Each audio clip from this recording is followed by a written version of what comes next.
All right, good morning and many thanks for joining us on this particular Monday, the 22nd of April, 2024. And yes, we are here again. The team, Good Morning Uganda, is here to make sure that we guide you through the week. What a weekend of events that has been happening behind the country, and well, not only that, away from the country, lots of news, lots of information, and we are here to make sure that we share that with you, our dear viewer. How are you geared up for the week? It does seem like it's going to be one of those fantastic weeks, simply because the month of April is also left with a few days to go. With 30 days of this particular month, 8 days left for us to usher into the month of May, and that means we are already taking down 4 months of this year, 2024. A leap year it is, but well, I don't know how far you're going with the goals that you set up or the visions that you set to kickstart off your year till the end of hopefully a year that will be very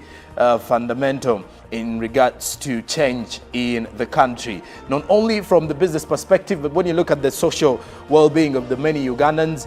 It is a year that is promising lots of things, but well, we do not want to shoot high for the year when a day of this particular week has just got started. Why not? How can we attack today? We can only attack it with positive energy and positive vibe, as well as hope that all the best will be there. Well, Good Morning Uganda is always here to inspire your mornings. And well, what a better way to kickstart it off if you start up with us here on Uganda's Broadcasting Corporation, your national broadcaster. I am Joram Paul Sonko. Today, for now, I will be in here doing it solo. How about that? It's going to be an amazing roller coaster ride for those of you who are home looking out there for information, both local and with the international perspective. Well, the team, Chantal Oliver Kandinda, as well as Olive Monica Najuma, Robert Chirabo Nyonyi Ntono are with us in spirit. And of course, Chantal Oliver Kandinda and Olive Monica Najuma still a little bit caught up or under the weather. But well, we hope that by the end of this week, we shall be having them back with us on the team. But that aside, you get to realize that the weekend has been filled up with lots of news and information, especially starting it off from Friday when President Yoweri Museveni met with the traders who had gone a full week without working, or a full week of a strike, where many of the traders, of course, shared many grievances to the president during his meetup with them on Friday.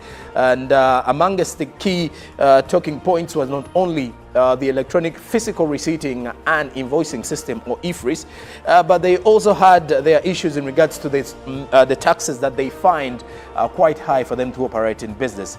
Many discussions were had with the president, of which the president had to come to an understanding that the traders had to go back to their businesses. And of course, for those who have not been in the capital, and also those who have not been able to move within their town centers, if you happen to move in today, whether it's Jinja, whether it's in any area where these traders were on strike, you get to realize that along the weekend, many were going back to their businesses, or many had reopened their businesses. And of course, the president further, removed the penalties that the traders were facing from the Uganda Revenue Authority. Further discussions, and of course, come the month of May, when the president will meet these traders once again at the Kololo ceremonial grounds, we do await to see what next will be coming up from that discussion or that meeting.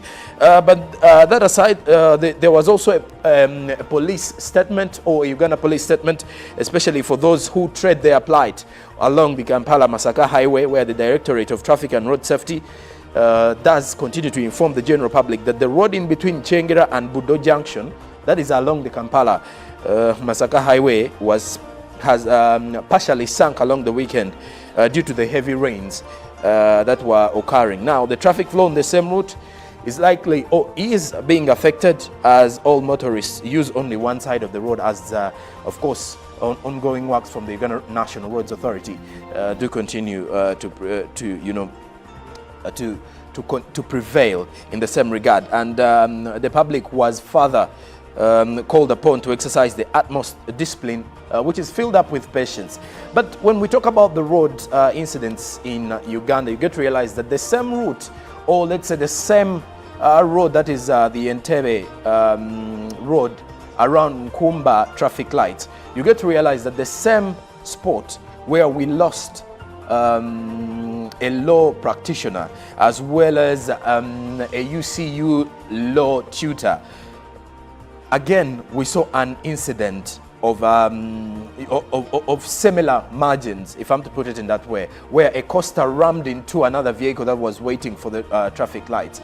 Of course, calling upon many of the drivers to try and check on the state of their vehicles, because this does look like something that goes back to how are our vehicles, how are they in good conditions? Can they be on the roads without any sort of difficulty for the drivers to actually fail to control the drive on the road? But of course, the week is here. We are kicking it off in new fashion. And for the people who have been also following up with the Entebbe International Airport, news coming along does show that the Entebbe International Airport is at 95% completion, which is very good for a result that many of the Ugandans will be proud of when you look at Uganda's aviation sector.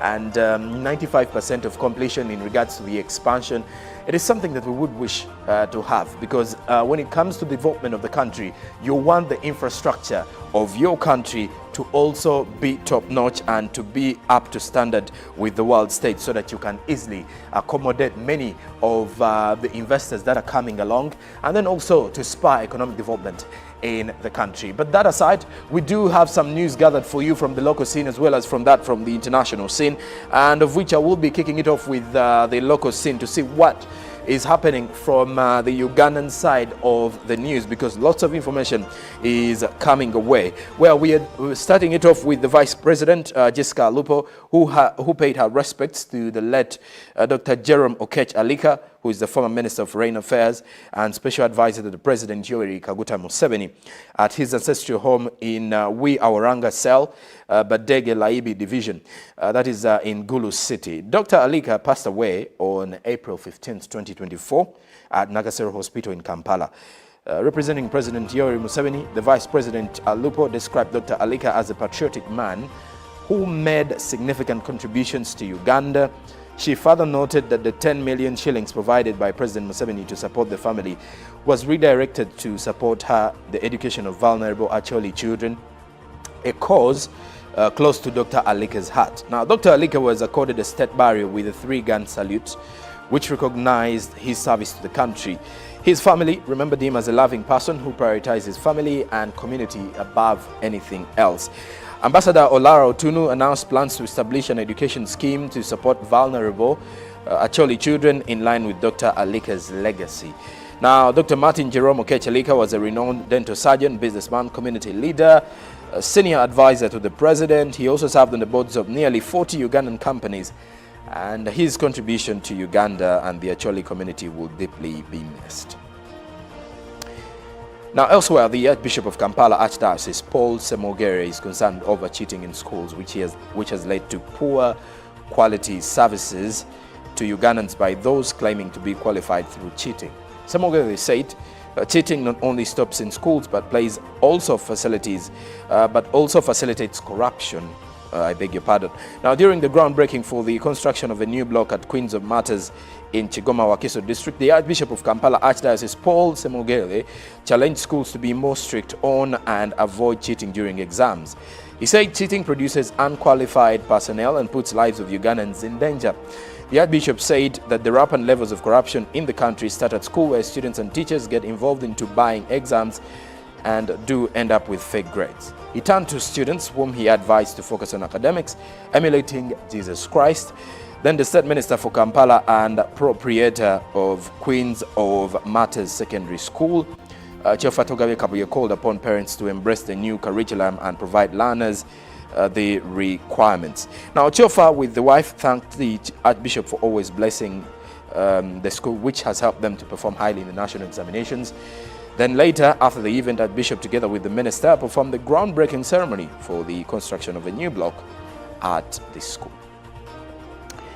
Now we speak matters health, as students of Malago Nursing and Midwifery School have been urged to embrace professional core values to tackle in order to execute their work diligently. During the handover ceremony of the leadership at Malago School of Nursing and Midwifery in Kampala, the Deputy Inspectorate of Government, Dr. Patricia Achan Okiria, said it's time to fight the increasing cases of corruption in the health profession. Following the engagement with the students of Malago Nursing and Midwifery while at the handover and swearing-in ceremony, the Deputy IGG emphasized the role of integrity in fighting corruption. She further stretched humanity and sympathy to the nurses in their profession, since it contributes to transparency. The Deputy Principal of Malago School, If Nursing and Midwifery, Mohesi Zafar, said such engagement will yield fruitful results. The incoming and outgoing leaders were happy with the leadership transitions of the SEM. Now, lastly, we head to Serere District, as the recent surge in birth in Serere District has raised huge concerns about the capacity of local health facilities to handle the increasing demand for maternity services. According to the Serere District Health Officer, Dr. Daniel Ogwal, the patient turnover in district health facilities is alarmingly high, with 1,083 mothers delivering in a single month. This significant increase in birth has constrained the already limited healthcare resources, highlighting the need for urgent attention. Dr. Ogwal has appealed to government to upgrade Serere Health Center 4 to a hospital to enhance the district's healthcare capacity. This upgrade would provide additional resources, including staff, equipment, and facilities to handle the growing number of patients. The current situation puts both mothers and healthcare workers under immense pressure, compromising the quality of care and putting lives at risk. The State Minister for Fisheries, Helen Ado Abeku, emphasized regular checkups for pregnant mothers. Now, the root cause lies in the inadequate health infrastructure, which must be addressed for the well-being of mothers and the newborns.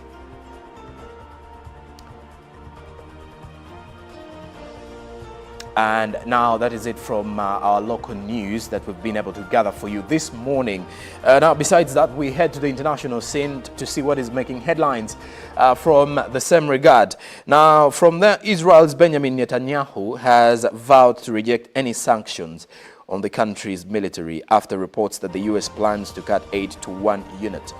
He did reveal that he will fight it with all his strength, the Israel Prime Minister revealed on Sunday. Earlier, the Axios news site said that the U.S. would target Israel's Netza Yehuda battalion over alleged human rights violations in the occupied West Bank. Now, news also revealed that any move would come under a U.S. ban on aid to foreign units credibly implicated in violations. When asked last week about reports that U.S. military aid to Israel Defense Forces units could be cut over allegations of human rights abuses in the occupied West Bank, Secretary of State Anton Blinken said, I've made determinations. You can expect to use them in the days ahead.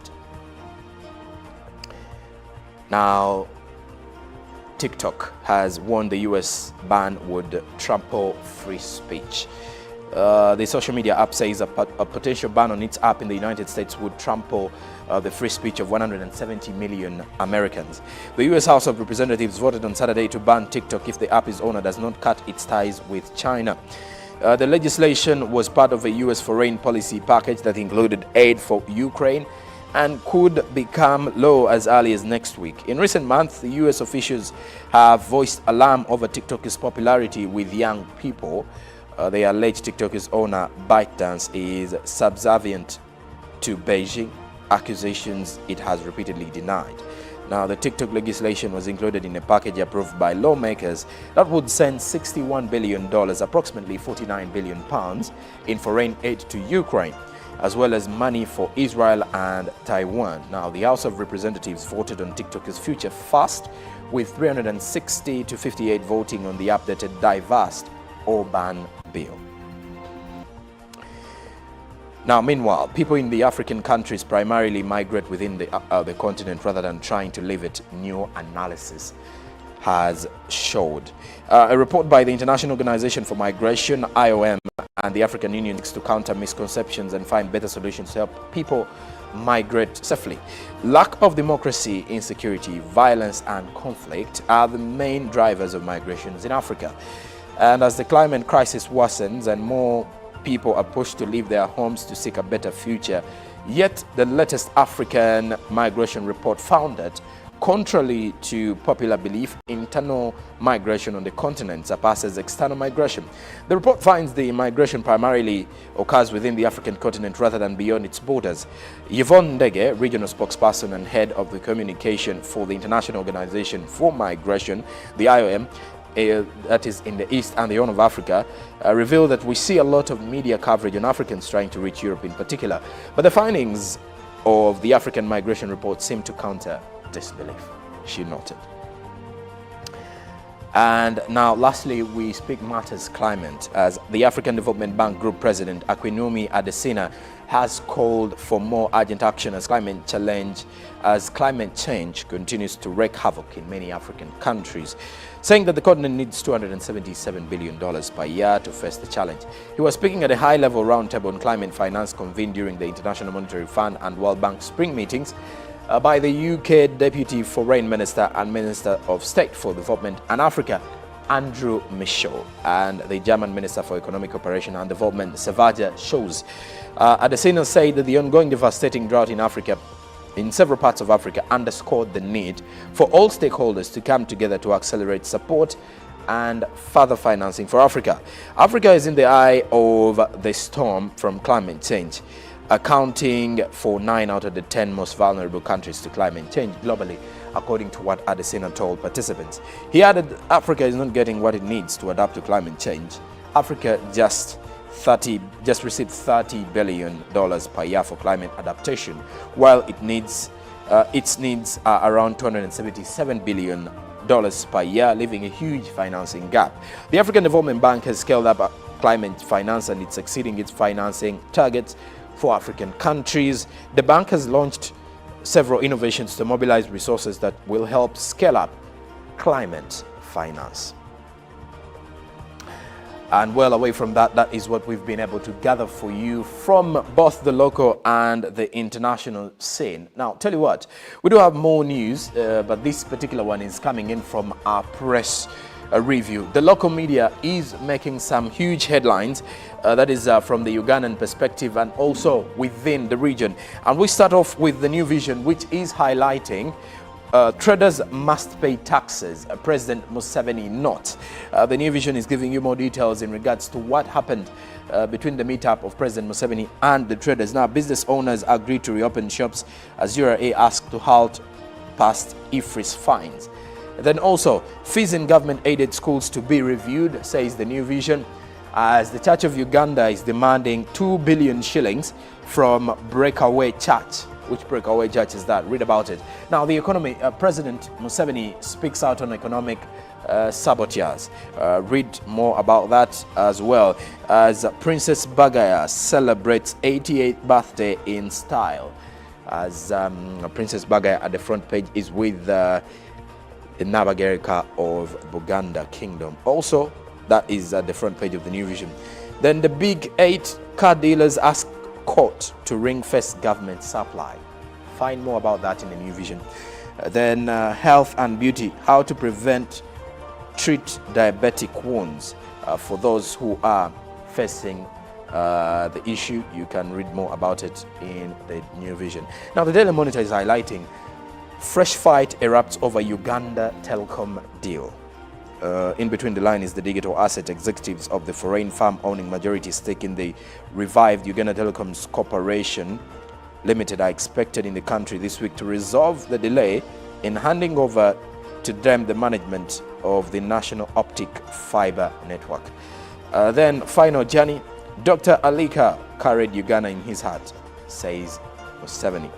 Then a pictorial of the burial of the late Dr. Alika. Then IFRIS was rushed, traders leaders reveal. That is at the front page of the Daily Monitor as well. Now, health living. Frequent malaria infections could cause cancer in children, according to a new study. Then also, Samoa shakes West Nile in death as he did in life. Then in the other news, Uganda-Tanzania gas pipeline feasibility study to cost around 5.6 billion Ugandan shillings. Then regional news, mourners demand road safety measures during Okiot burial. Then also in the other regional news, why government gave disputed land in Jinja City to a referral hospital. Now let's cross the borders to Kenya. The Daily Nation is highlighting the final send-off of General Francis Ogola, the late CDF of Kenya from 1962 to 2024. Pictorial of the final send-off of the late Chief of Defense Forces in Kenya.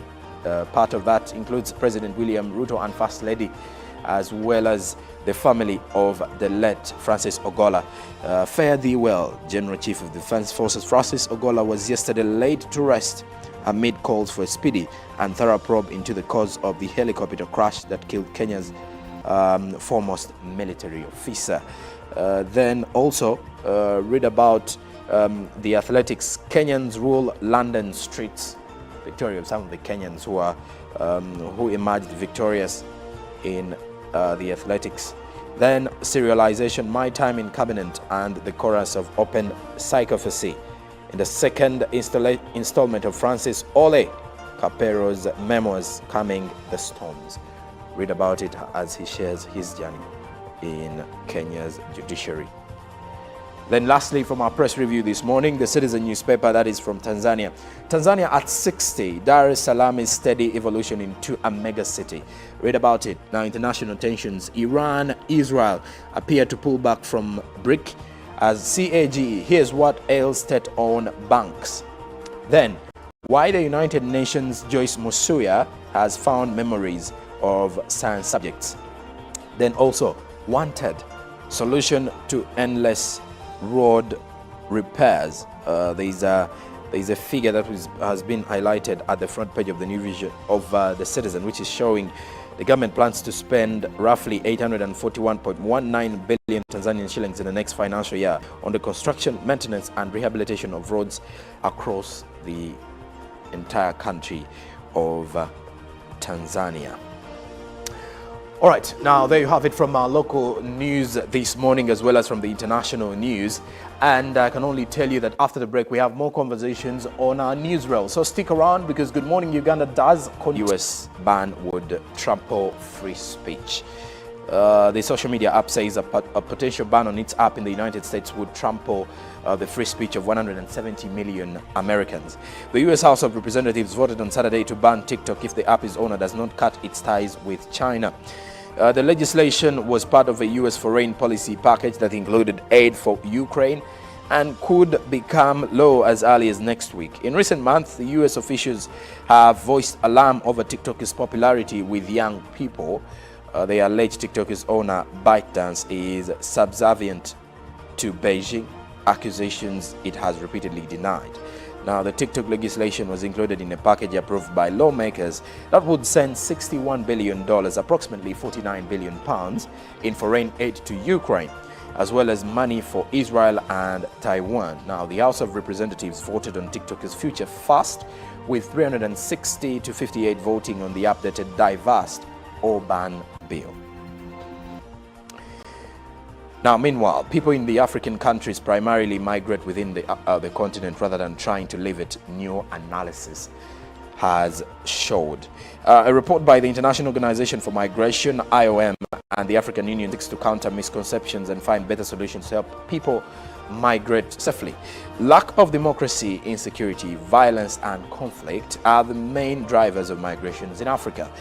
And as the climate crisis worsens and more people are pushed to leave their homes to seek a better future, yet the latest African migration report found that, contrary to popular belief, internal migration on the continent surpasses external migration.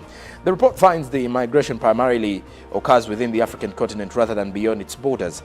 Yvonne Ndege, regional spokesperson and head of the communication for the International Organization for Migration, the IOM, that is in the East and the Horn of Africa, revealed that we see a lot of media coverage on Africans trying to reach Europe in particular. But the findings of the African migration report seem to counter disbelief, she noted.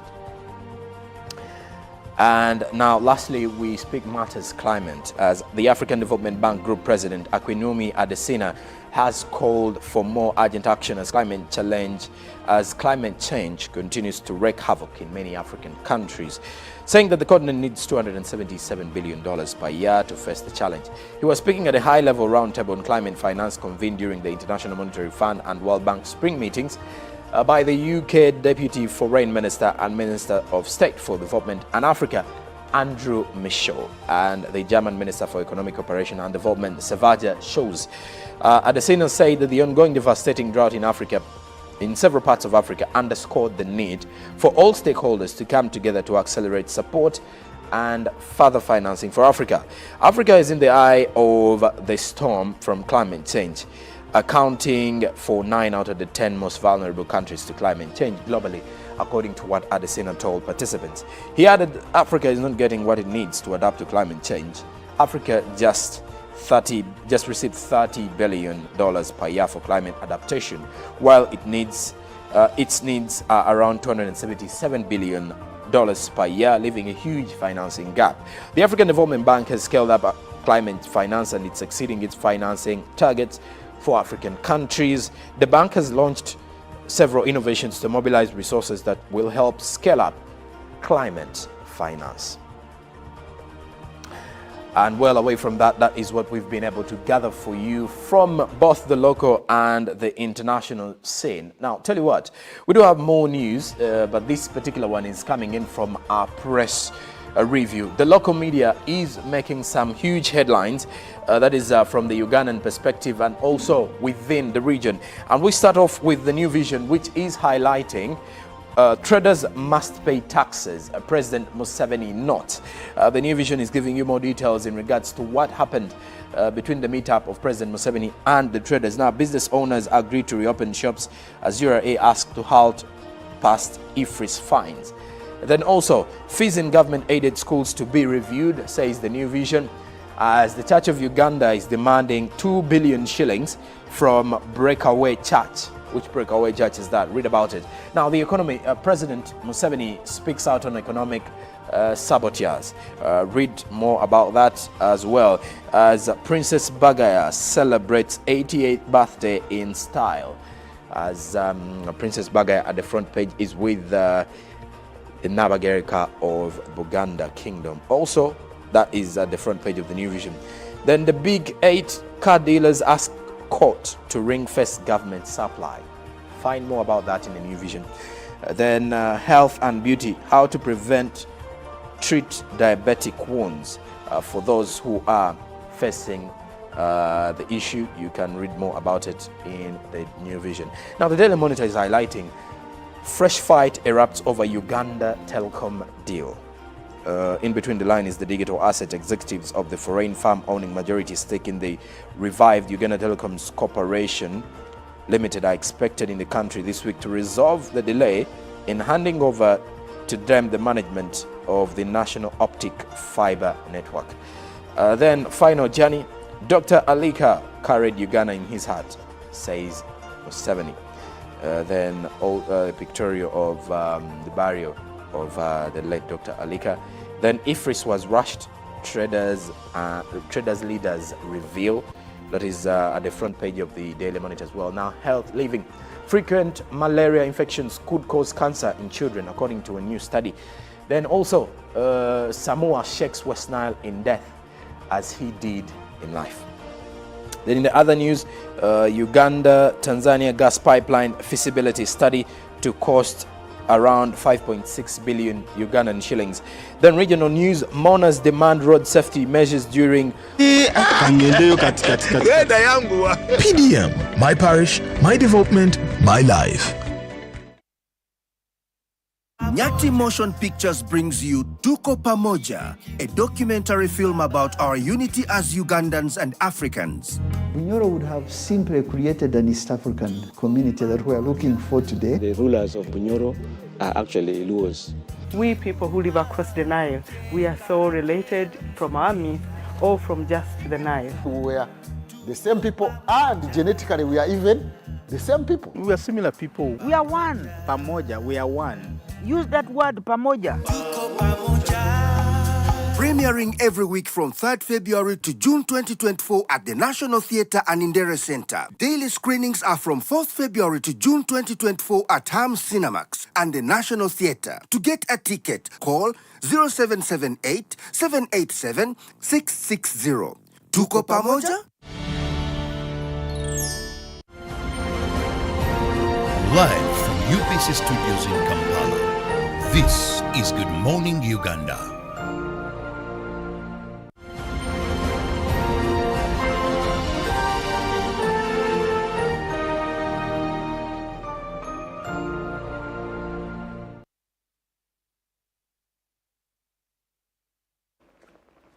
All right, and it's good to have you here. You are on time and we are live. So that means we are here to make sure that everything goes as planned. Well, last week, our conversations in regards to Uganda's economic well-being or Uganda's economic state was a worrying one. Because when you look at the conversations we were having on air, not only on air, but on social media, was relating to the traders who are on strike.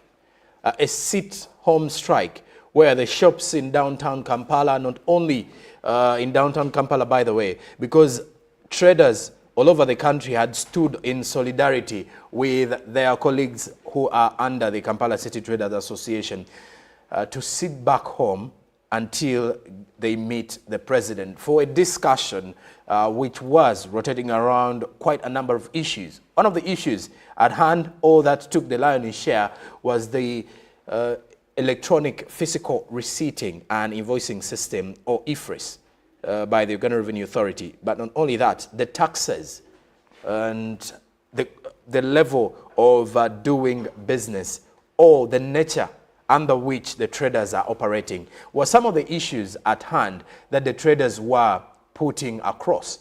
Well, on Friday, when they met President Yoweri Museveni, quite a number of things were decided. Quite a number of details were uncovered during that meeting. Traders shared with the president what they're facing and how difficult it is to operate business in Uganda. Well, by the time they left, there was an agreement that the traders would return and, of course, reopen their shops. And if you've been observant enough, in the town centers, wherever you are, the traders are back and running. It wasn't a good run of business for many because money was scarce last week, because the money economy, or people within who are directly within the money economy, had decided to sit back home. But of course, this morning, it is Monday, a fresh new week. As we attack the week, the question remains, what is your take on the outcomes of this meeting? I'll just draw your attention to what the president shared on his socials, because when the president met the traders, he did share with the socials, saying that some of the issues at hand by the traders included the tax on textiles calculated based on kilograms, which the traders believe is high. Then manufacturers who engage, these are issues the traders which the traders shared with the president. Manufacturers who engage in wholesale and retail, leaving no room for traders to do business, resulting in unfair trade. Of course, some of the traders were sharing with the president that we have some manufacturers who also have shops or retail shops operating and competing with them, which is quite unfair. Then also the electronic physical receipting and invoicing solution, or IFRIS, which they claim is not suitable for most of them, and when they don't use it, they are penalized.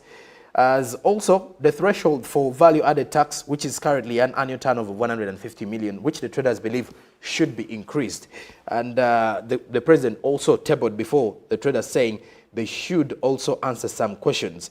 And he asked the traders to give him some time to research more and consult the technocrats on all the concerns they raised. The traders will then meet the president on the 7th of May, 2024 at Kololo to discuss further. But in the meantime, the president directed the Uganda Revenue Authority to refrain from issuing penalties and recovering any penalties that have already been issued.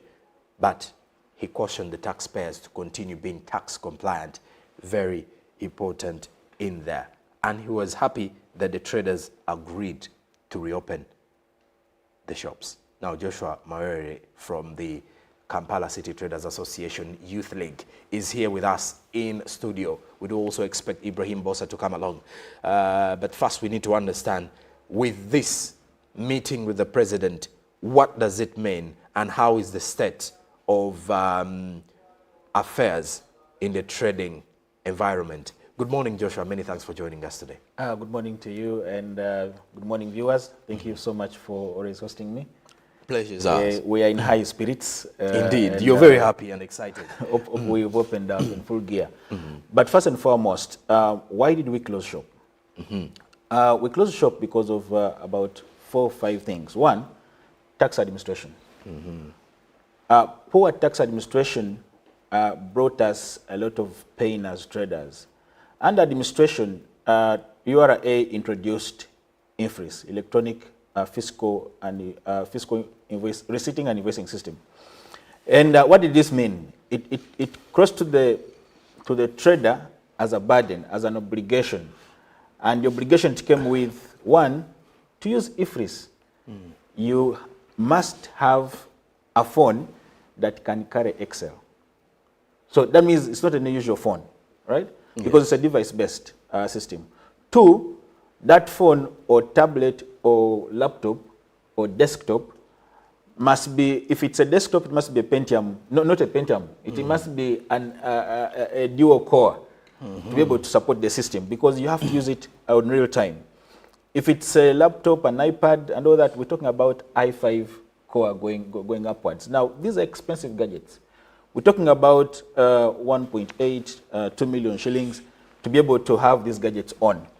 Now, the other issue, these gadgets need internet, dedicated internet to be able to function, because it's an internet-based system. And the third, you need power. Now, the things we questioned on IFRIS were, do arcades have consistent power, right? If power goes, it's not under my prerogative to have power consistently. So I don't control it. So if it goes, I can be penalized for not using INFRIS. 2, if I don't have internet, most of our stores and shops are underground in Chikubo. There is no internet there. So definitely INFRIS will have issues working there. So tax administration using the INFRIS system became a challenge, because at the end of the day, if you don't use it, then there is a penalty of 6 million plus.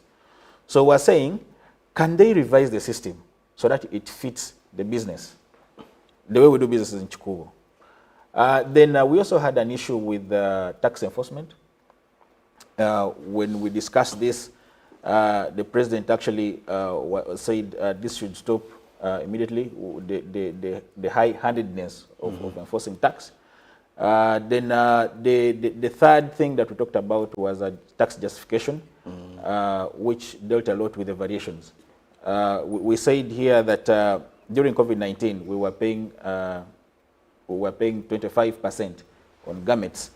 When we came out of COVID, it shot to 35%. So the justification in between, we know that government was looking for taxes, but then the traders were not functioning for 2 years.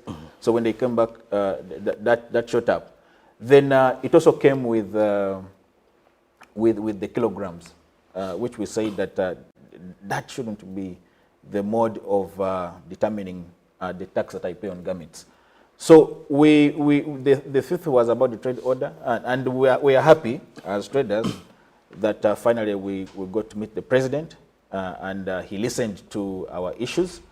And gladly, in that meeting, we left, both URA and the traders were happy, because most of the things that are tasking and bringing the chaos in the traders, or the unrest in the traders, was about the kilograms, which the president said he needs to consult the technical team to be able to resolve on that. But then he picked the low-hanging fruits, which was to hold INFRIS so that it's reviewed and see how it fits into our businesses. Then he also halted the penalties, which was a very big threat for people to onboard on INFRIS. And he had also a very good technical push, and it was a very interesting question. He said, do you want to make the country a supermarket or do you want us to develop? And this is a question he left to us. I'll attempt to answer it as we go on to the show. Okay. Yeah. And well, to our dear viewer, of course, now also joining us this morning is Ibrahim Bossa. Now, Ibrahim Bossa serves as the Assistant Commissioner, Public and Corporate Affairs at the Uganda Revenue Authority. We had him last week as well, as we are having these conversations when the strike had just kicked off on Tuesday. Now he's back, and I want to believe he's also in high spirit. Good morning, Mr. Bossa. Very good morning. It is always happy to be on UBC, and especially discussing a very pertinent matter of revenue mobilization.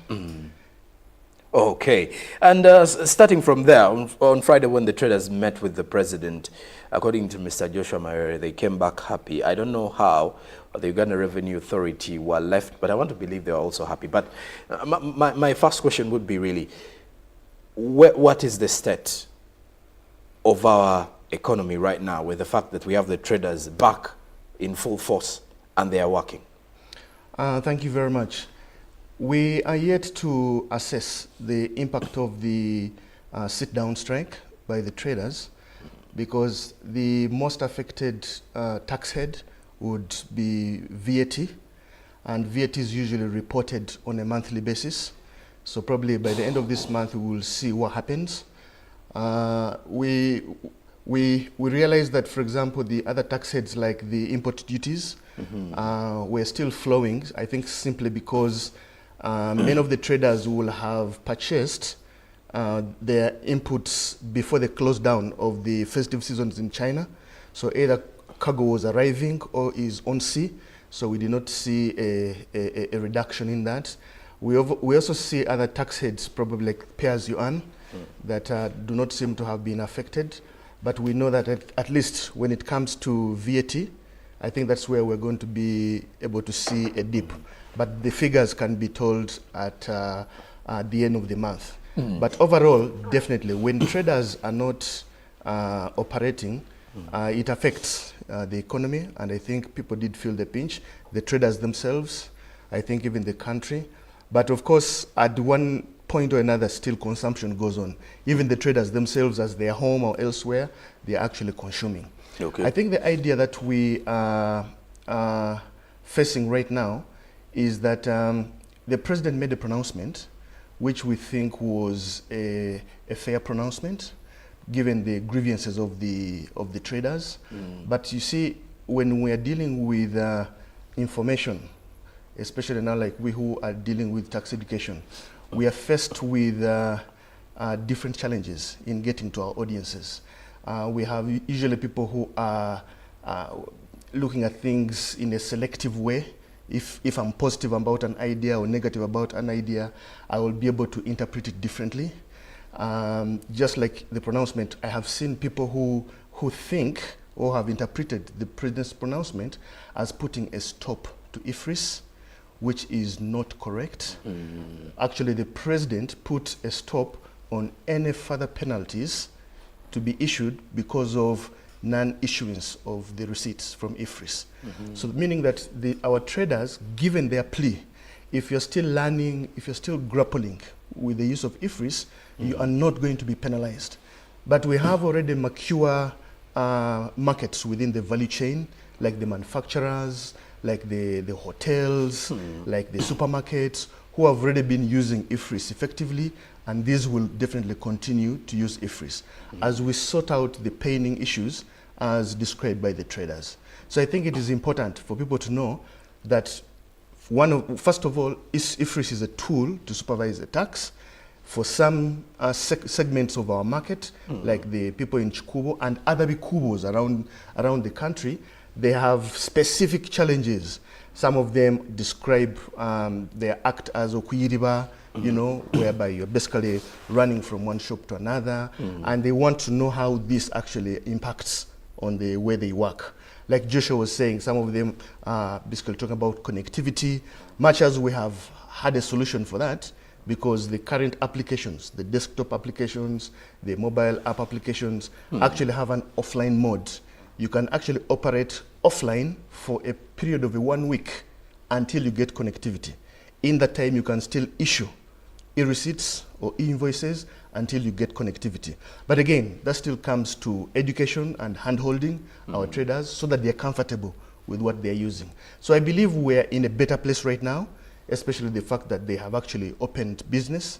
It is good for the country, it is good for them, it is good for revenue mobilization because we need money to be able to finance service delivery for the country. Well, and to you, our dear viewer, you can be part of this conversation that we're having this morning by joining the discussion online. The X app using the hashtag UBCGMU. Our poll question this morning is, what is your take on the outcome of the president's meeting with the traders? Do you think it was a positive one, or there are lots of other things that needed to be sorted out?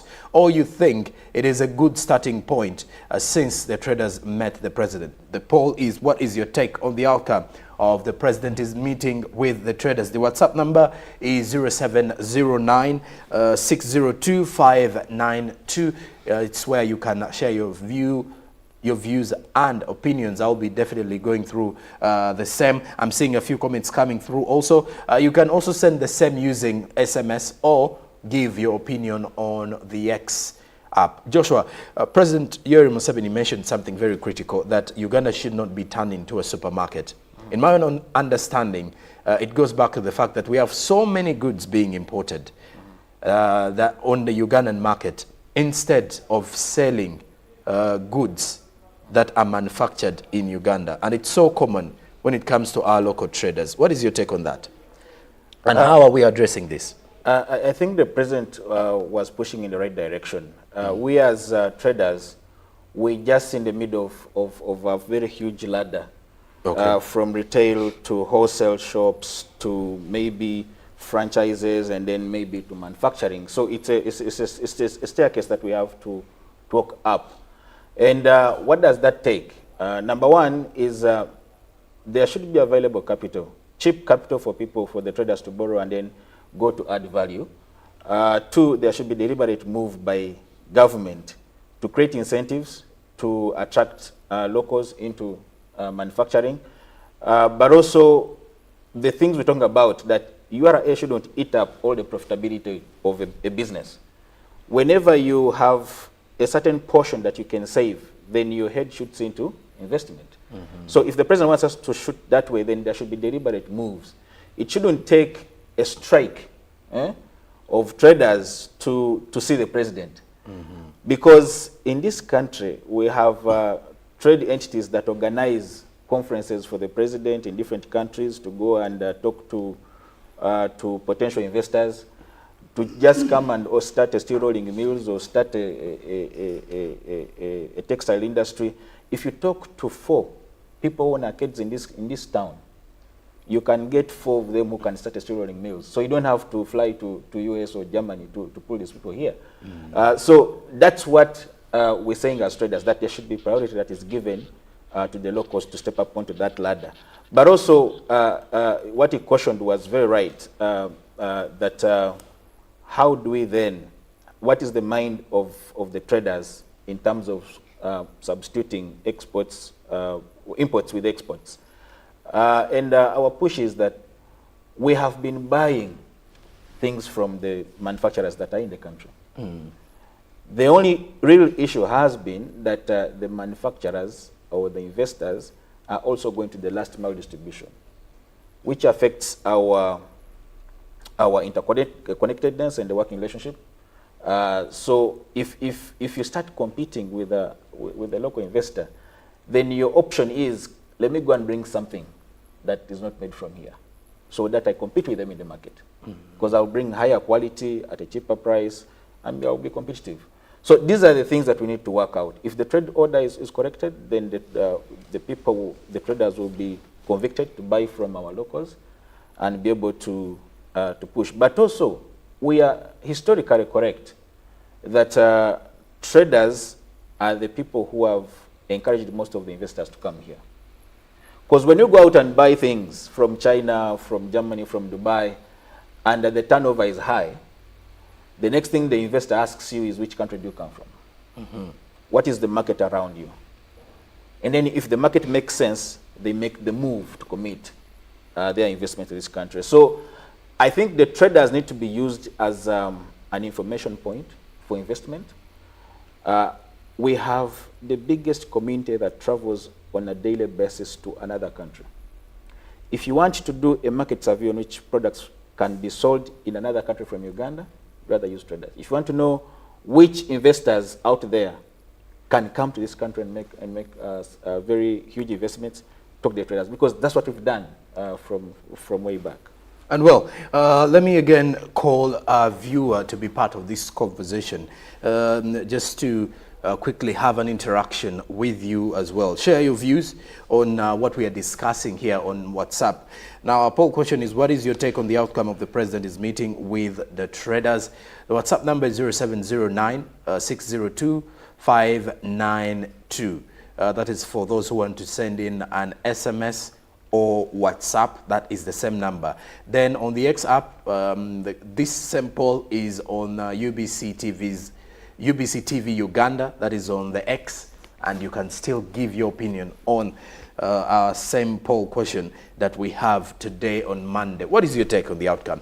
Do you believe there are lots of other things that needed to be put across, or what the traders shared is what you, the trader, who is also our viewer this morning, is facing in the long run? But that aside, we continue to have our conversation here. Let me get back to Ibrahim Bossa. Ibrahim, when you look at some of the other issues at hand that the traders shared with the president, includes increasing the threshold for value-added tax, which is currently an annual turnover of 150 million Ugandan shillings. They want it to increase. I don't know how much.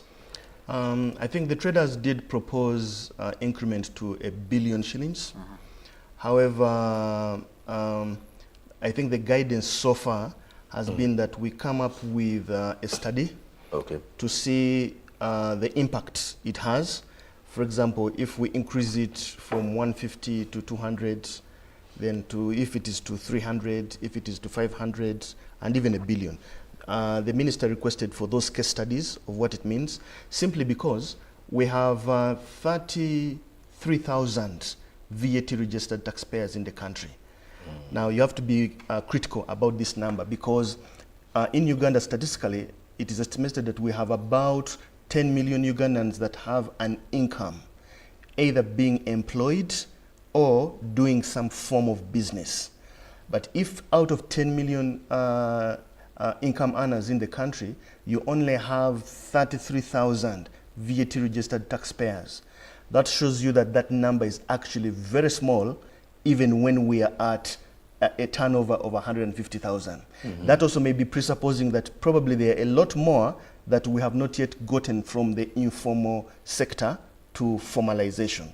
So the question becomes, if let's say you increased it to 1 billion shillings, there's a very big chunk of the 33,000 that are likely to get off the radar, and that means we need to understand what implications it has.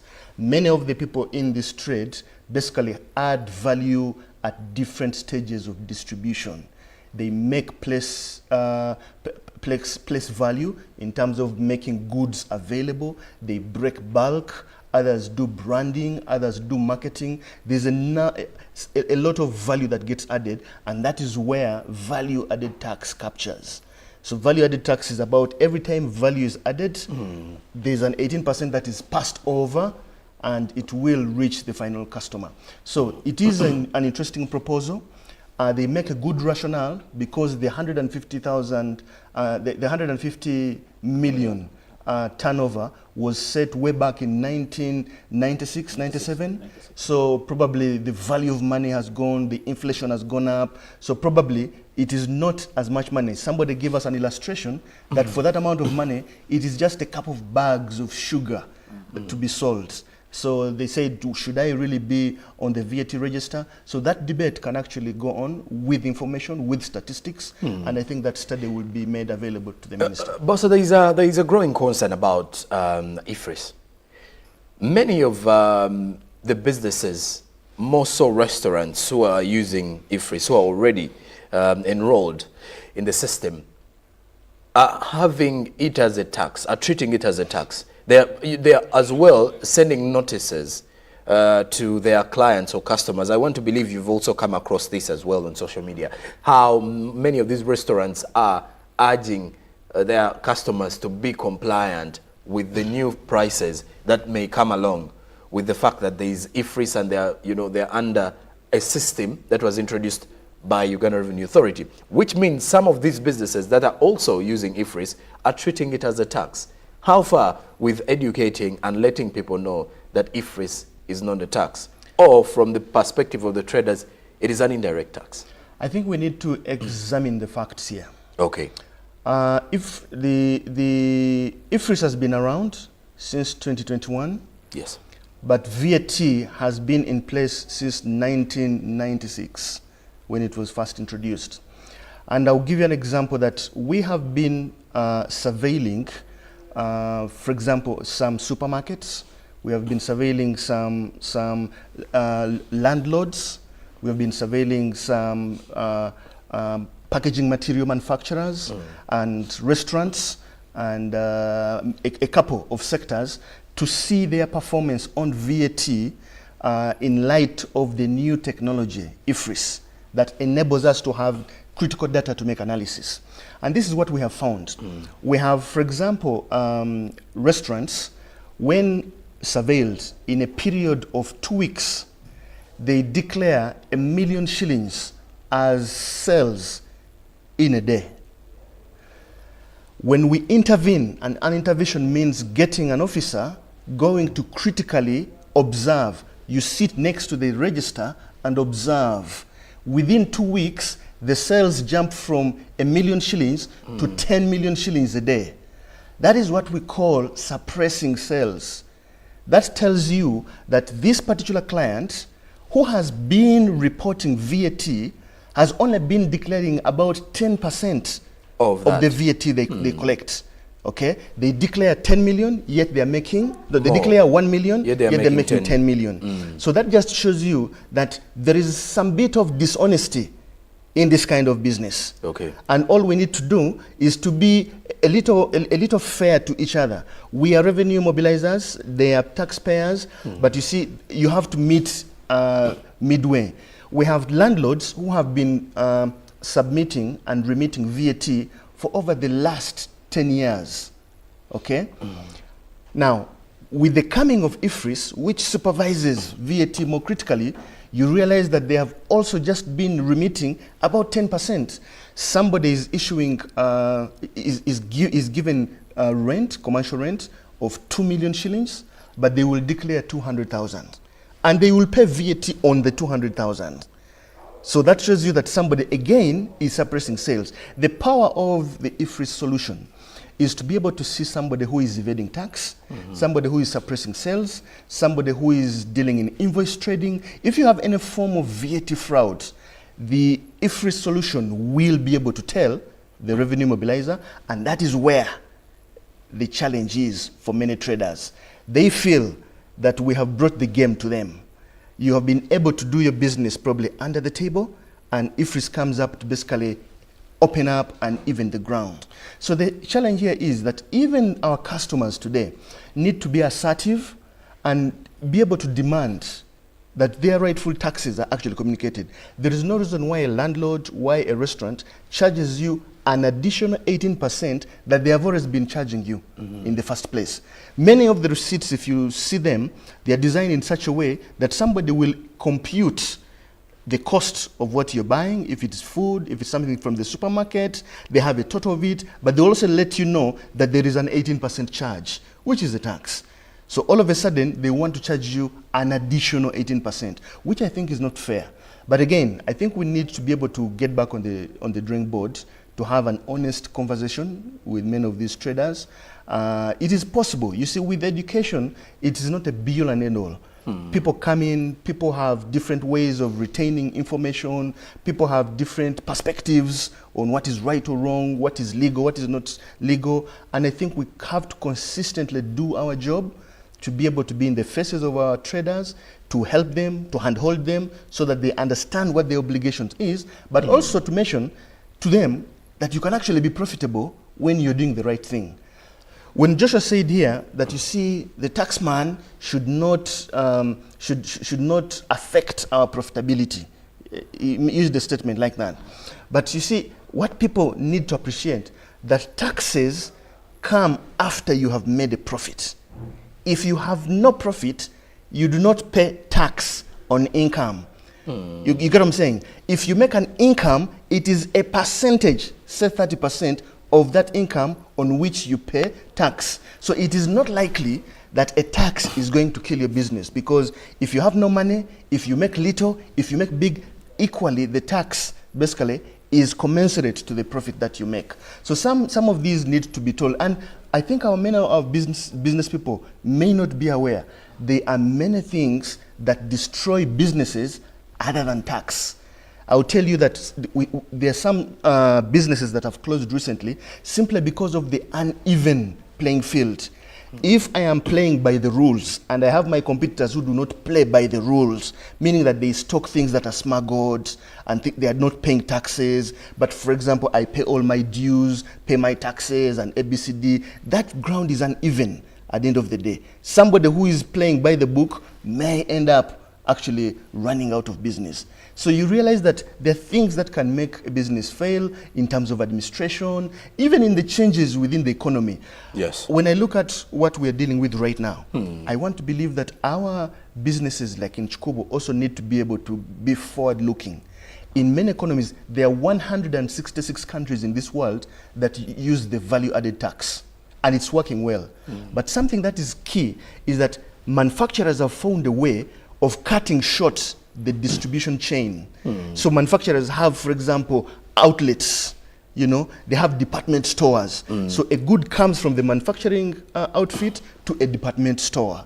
That means that you are cutting out the so-called distributor, the so-called wholesaler, and they're just and also creating more competition with the traders. You get what I'm saying? So I'm thinking that even here, we have had this traditional chain for quite a long time, and people need to be forward-looking and saying, maybe we need to go into that step whereby where the guy is opening a department store for this kind of output of things in different regions of the country. All right. I think we need to be thinking. And I do have some views coming in as well.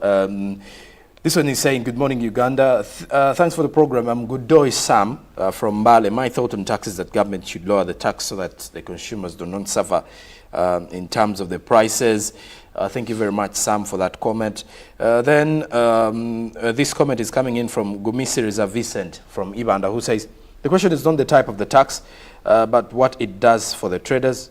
This one has grievances saying the electricity and the issue to do with corruption further puts many on reason as to why they are against some of these taxes. Again, the poll for some of you to comment and give your opinion is, what is your take on the outcome of the president's meeting with the traders? What is your take on the outcome of the president's meeting with the traders? WhatsApp number on the screen is 0709 602-592, and you can as well send an SMS if you do not have WhatsApp, because my first comment has been from a viewer using SMS. And then on Twitter, it is UBC TV Uganda, or formerly Twitter, now X, and you can use the hashtag UBCGMU to give your view and opinion.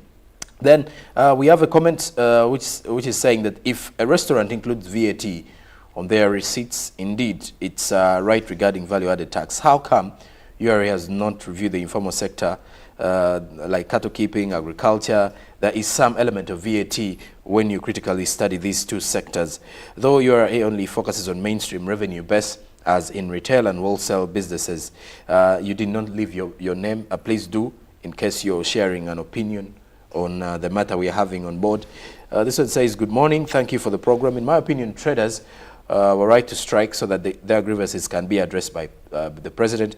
And in Uganda, technology is yet far behind. Therefore, implementation of such technology-based initiative needs more time to be adopted by some of the traders.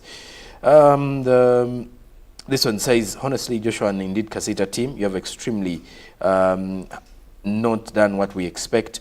Our problem is never IFRIS. Yes, we have problems and we are learning. Our problem is the high taxation regime due to multiple taxes. It has affected our profitability. How could we have an argument if at all this is not something addressed? We pay 90.5% and 80.5% tax. sincerely, this is an issue and that URA also needs to look into. Now, the president is meeting did not achieve much, according to this viewer, and he furthermore congratulates Ibrahim Bossa and URA that for the leadership. That he also says that please increase on extending the tax base.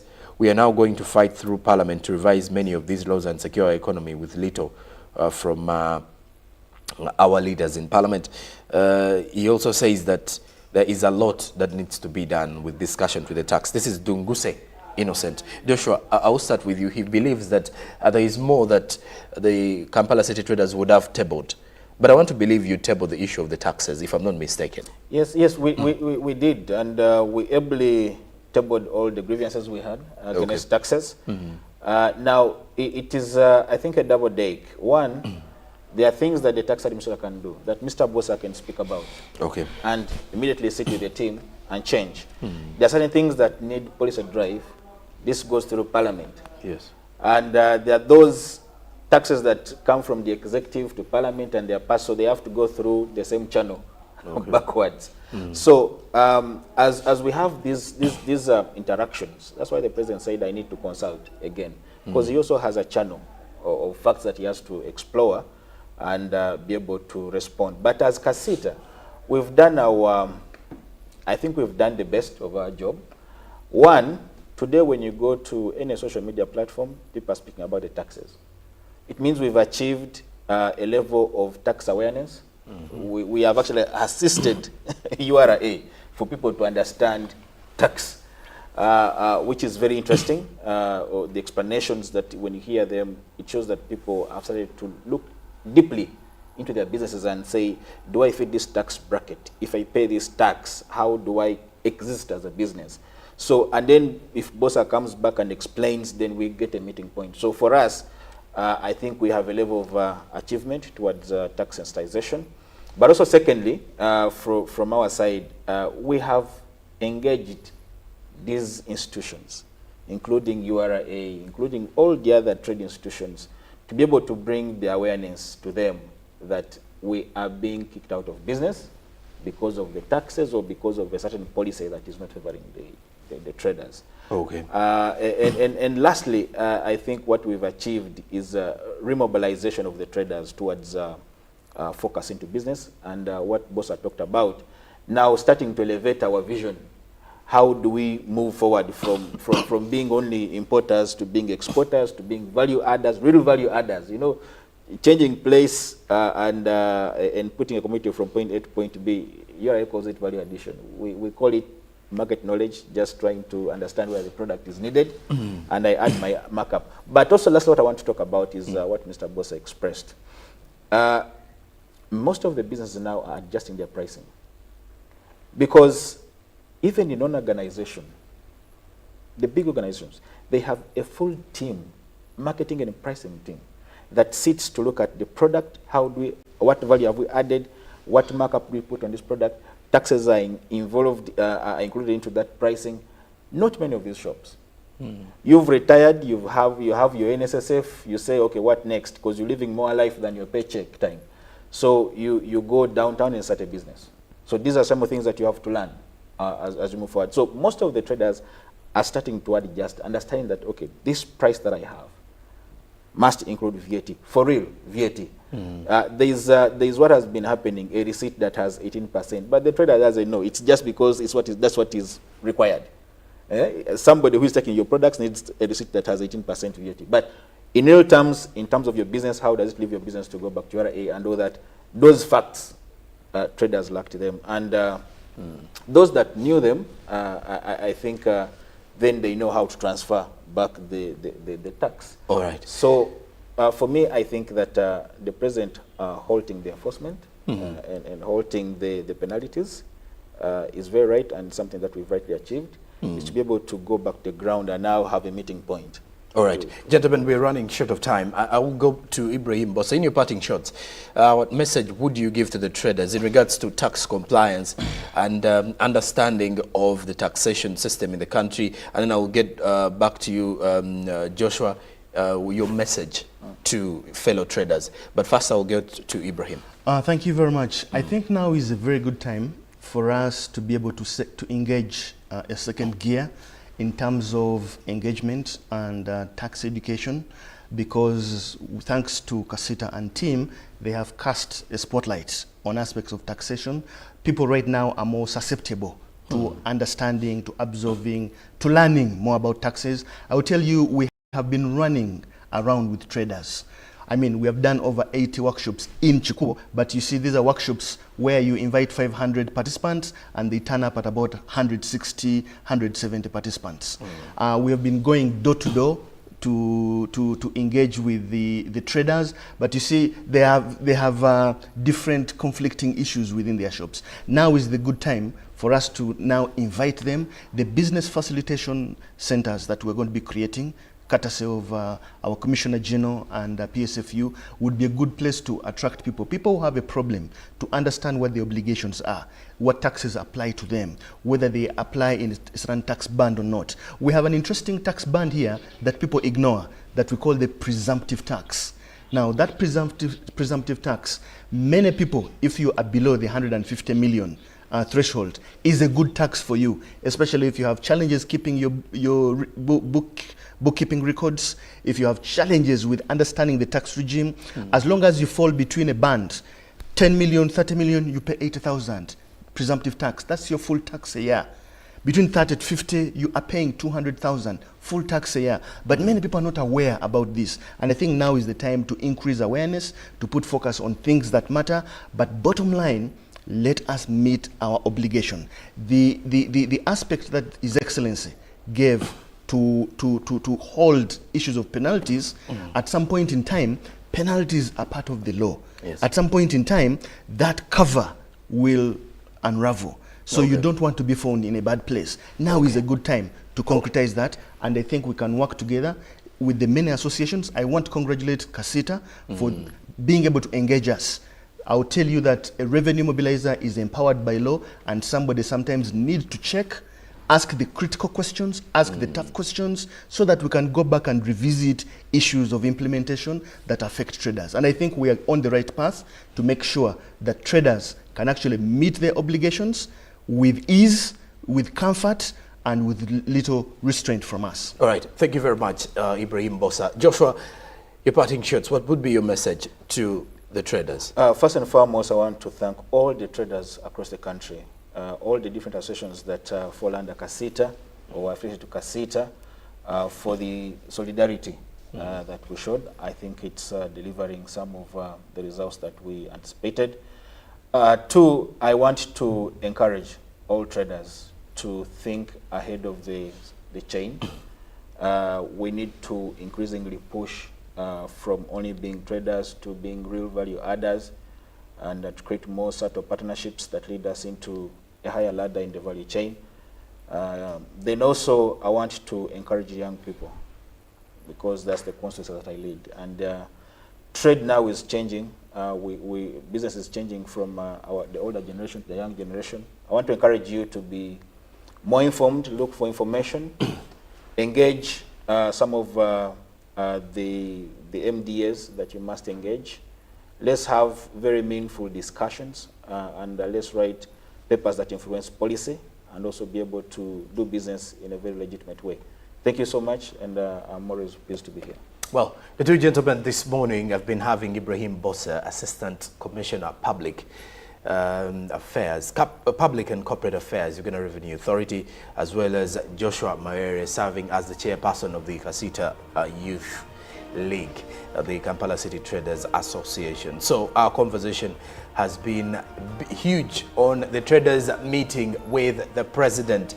That was on Friday. The outcomes of the same saw some recommendations pushed forward by the president as he continues with the consultations. Come 7th May, we shall be having a final verdict from the president and the traders in what would be another meeting with the traders and, of course, the other stakeholders within Uganda's economy, including the ministry and, on top of it, the Uganda Revenue Authority.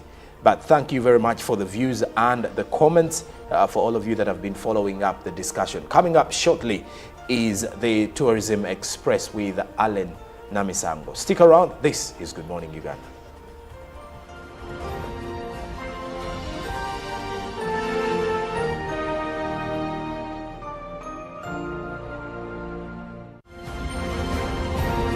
Live from UBC Studios in Kampala, this is Good Morning Uganda. Nyati Motion Pictures brings you Tuko Pamoja, a documentary film about our unity as Ugandans and Africans. Bunyoro would have simply created an East African community that we are looking for today. The rulers of Bunyoro are actually Luos. We people who live across the Nile, we are so related from our myth or from just the Nile. We are the same people, and genetically we are even the same people. We are similar people. We are one. Pamoja, we are one. Use that word, pamoja. Premiering every week from 3rd February to June 2024 at the National Theatre and Indere Center. Daily screenings are from 4th February to June 2024 at Ham Cinemax and the National Theatre. To get a ticket, call 0778 787 660. Tuko Pamoja? Live from UBC Studios in Kampala, this is Good Morning Uganda.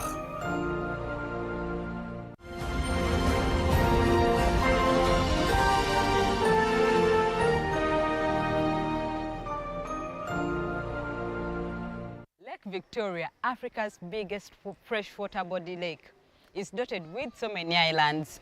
When you talk about the 84 islands that are just in Kalangala district, talk about Tessa Islands, Bulago Islands, so many islands that you could think about every time you think about islands that are dotted on Lake Victoria, because yes, it is Africa's largest. However, there are so many other unique islands that have not been explored in Uganda, and that they will shock you with the beauty that they have. I bet that you have been at Dorwe Island. You know, one place that we've been having in Uganda that is very common for rock paintings, that is Nyoro rock paintings. But now this place, Dorwe Island, is outshining this one place that we've been having in the country. Now this island, Dorwe Island, is located in Namayingo district at the eastern part of Lake Victoria.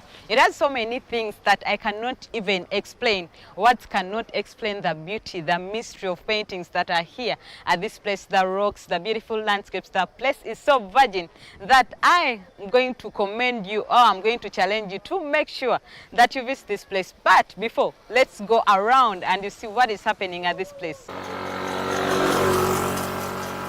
My name is Discharge Gabriel. I'm a conservator at Lolwe or Dolwe Rock Art Site, or we call it Heritage Site. The word Lolwe came from the founder, who is Rabango, that sent his team to come and look for a new land, place to stay. It came from the word Okulorwa, like his team and the sons came here and they went back and then told him about how the travel was and the visit of the island. This island has a lot of historical features. To start with, we have rock gongs, we have rock depressions, there are rock paintings on this island, and all these things are natural. Things that trace back from 20,000 years ago. Now that is something you don't want to miss out. We have a lot of amazing things on the island that I would wish people to come and see. We have a number of paintings. We have them at Gorofa, Bukangawa Singla, and other places. We do hiking here. You can come and hike the rocks. We have the engravings, the games, actually the rocks that are engraved in the ancient games. Or we have the board games, we call them Omweso. We have the caves, rock shelter, where our ancestors used to stay.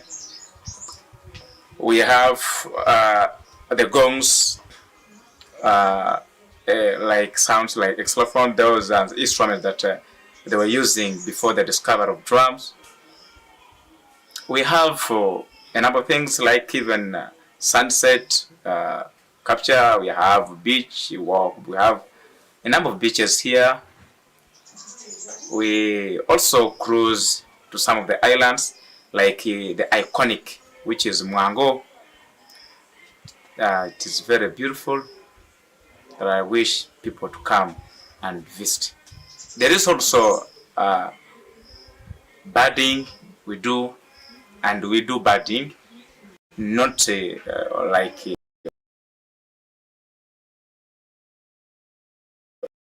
on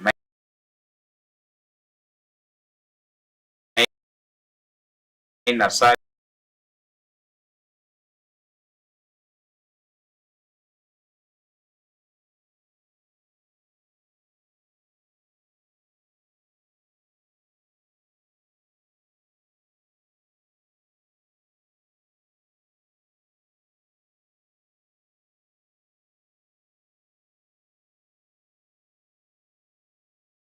Every Wednesday, every Friday and Saturday. That is when you travel, and you'll be here in just about 3 hours. Have a good time, enjoy the place. The good thing is we even have facilities where you can sleep.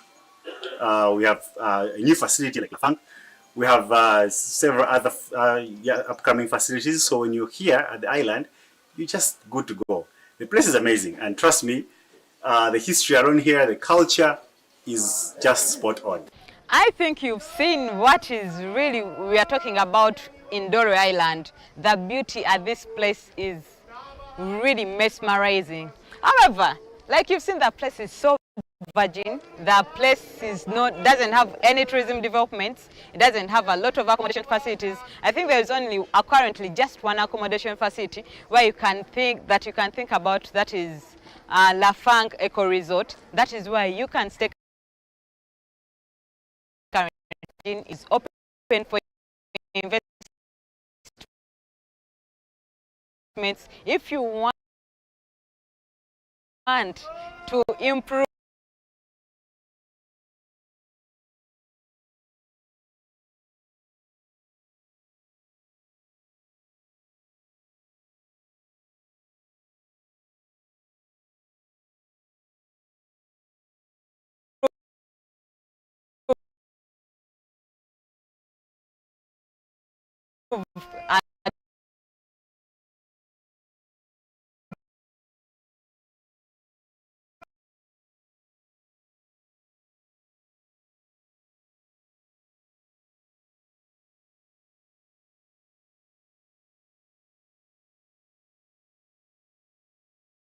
think about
There is a new coming in from the government. This the introduction of seedlings distribution in 9 districts of Karamoja. Now, the government's introduction of perennial crops such as coffee,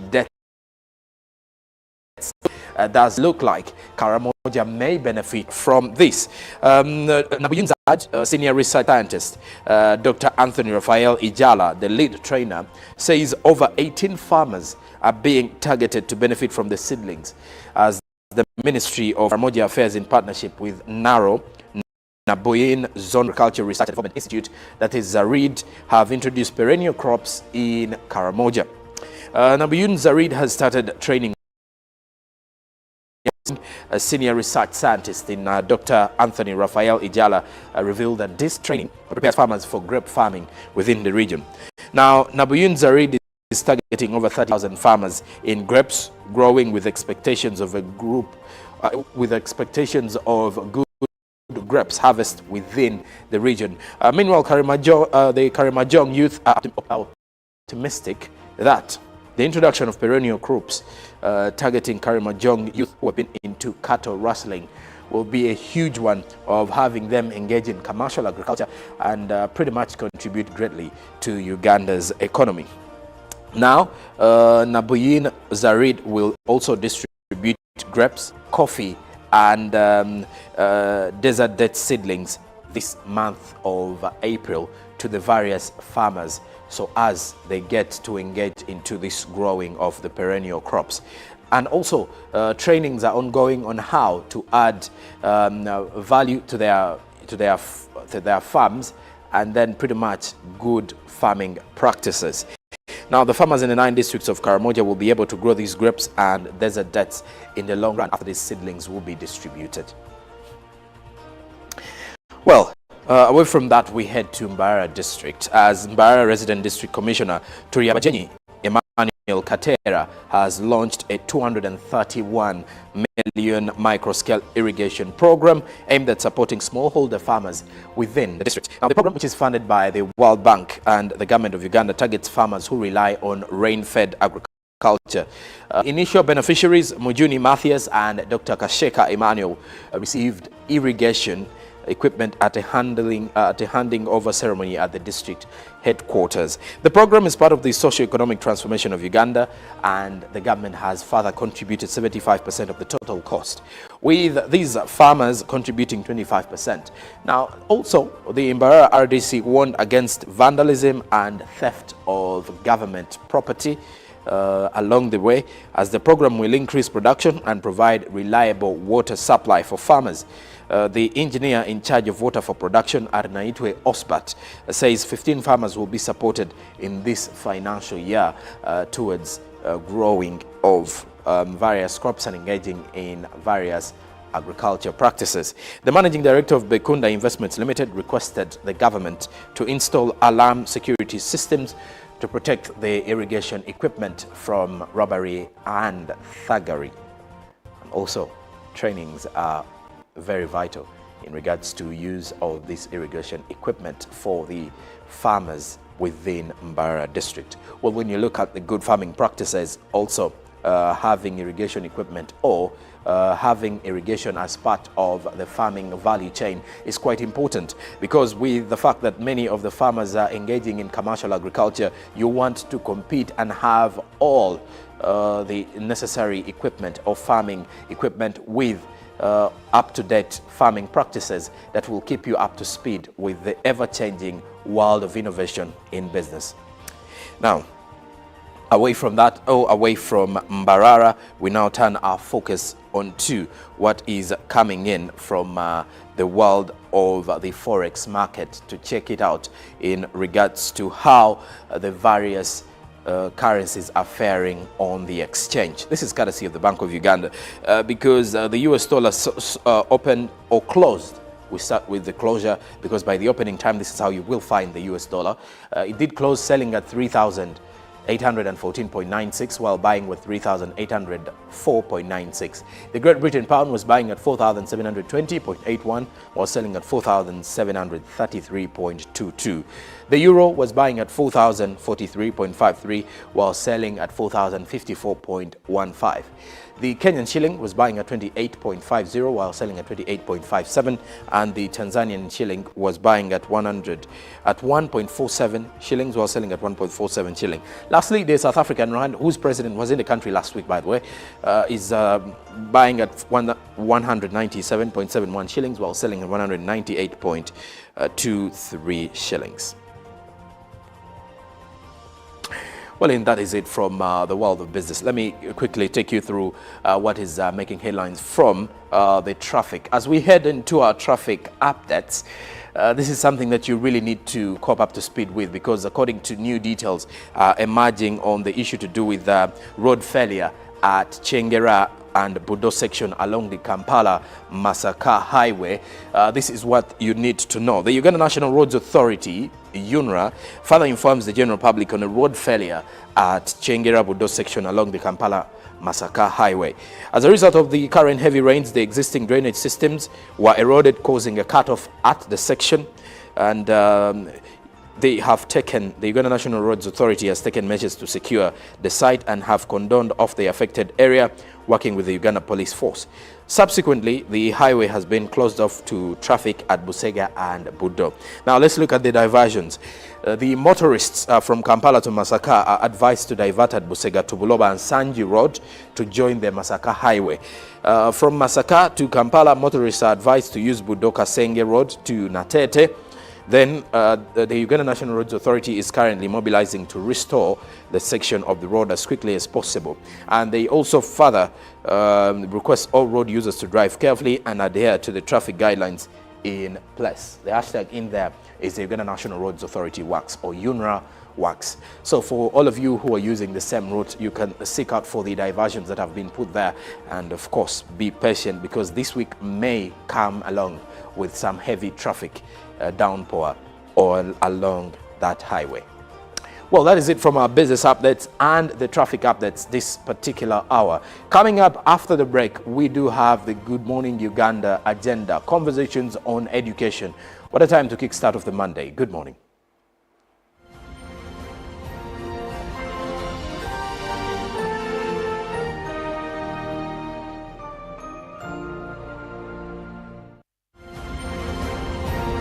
Live from UPC Studios in Kampala, this is Good Morning Uganda.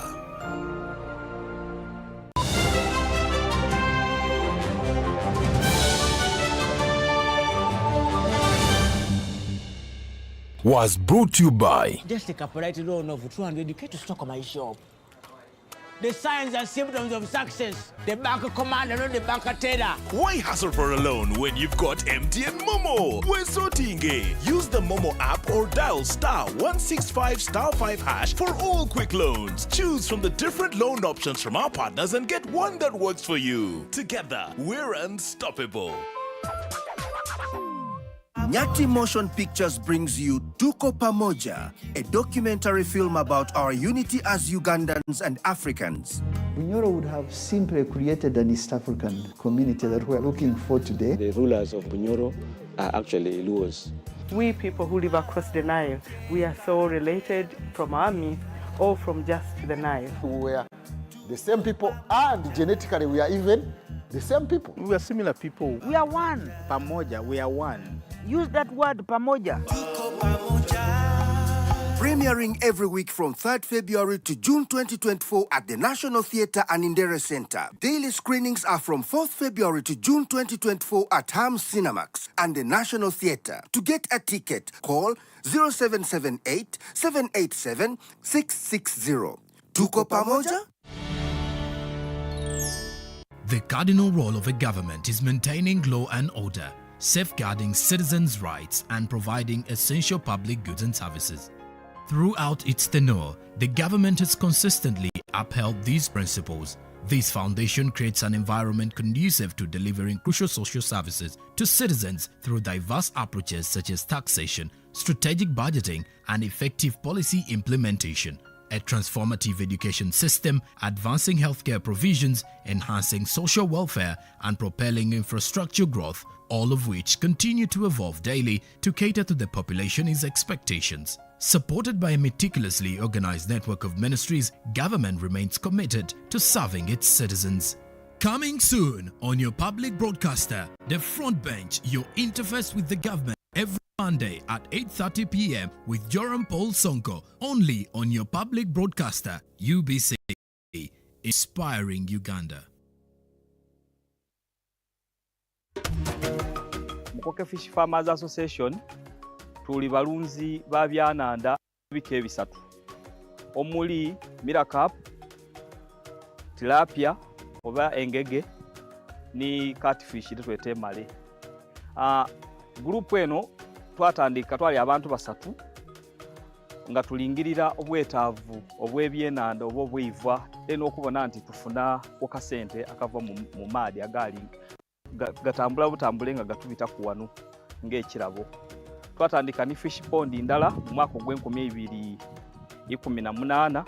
Twebaza fisheries officer ni district ya Bugiri babanga batulagirira kusaani fish farm ebwikwe inside day ndeyo twabanga tusobola okufuna twetusaako obugege obwasooka era mu mwaka ogwali 2022 basobola okubanga batuwaayo ebyenanda emitwalo daali ena okuva mu operation Wealth Creation era okuba yongerezaako emmere yatuweebwa okuva Uganda Poultry Breeders. Twasobola okubanga tusoloza akasente akawerera obukayire nga 42. Twasobola okubanga tubuinvestinga oba okubona nti twongerezaako ku bimu ku bintu bye tukola gano. Twebaza gavumenti yaife okubanga buli saawa efaayo okubanga efeeri y'Abannayuganda.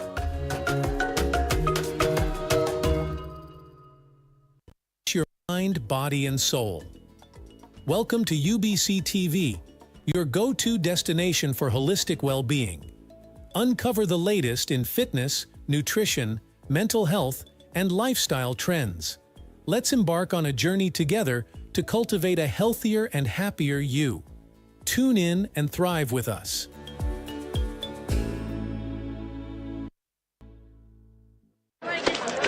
Juko. Yo.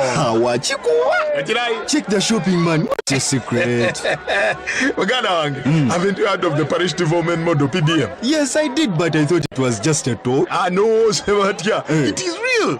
I and a few friends together formed a circle, accessed money from the PDM, invested in a poultry project, and now things are moving. Juko. I thought I was one of your friends. You are. But you left me behind. I didn't leave you in poverty. But what you do, just visit your LC2 chairperson and the parish chief and start the process of economic transformation. Just like that. The parish development model is an initiative from the government of Uganda through the Ministry of Local Government designed to transform all lives of Ugandans for the better. PDM, my parish, my development, my life. UBC is the national public broadcaster. We educate, inform, entertain, and inspire our audiences. You can watch us on free-to-air channel 001, DSTV channel 282, GoTV channel 371, Star Times channel 201, Zuku TV channel 20, and Azam TV channel 350. Even when your subscription expires, you can still watch UBC for free on pay TV platforms. Your smile is one of the first things people notice about you, so taking care of your oral health is crucial for a confident and healthy life. Here are some essential tips for maintaining good dental hygiene. Tip number 1. Brush your teeth twice a day. Use a fluoride toothpaste and a soft bristled toothbrush. Brush for at least 2 minutes, making sure to clean the front, back, and chewing surfaces of your teeth. Tip number 2. Floss daily. Flossing helps remove plaque and debris between your teeth that brushing alone can't reach. Make it a daily habit to keep your gums healthy and prevent cavities. Tip number 3. Use mouthwash. Look for one with fluoride to strengthen your teeth and an antimicrobial agent to fight bacteria. Remember though, it's not a substitute for brushing and flossing. Tip number 4.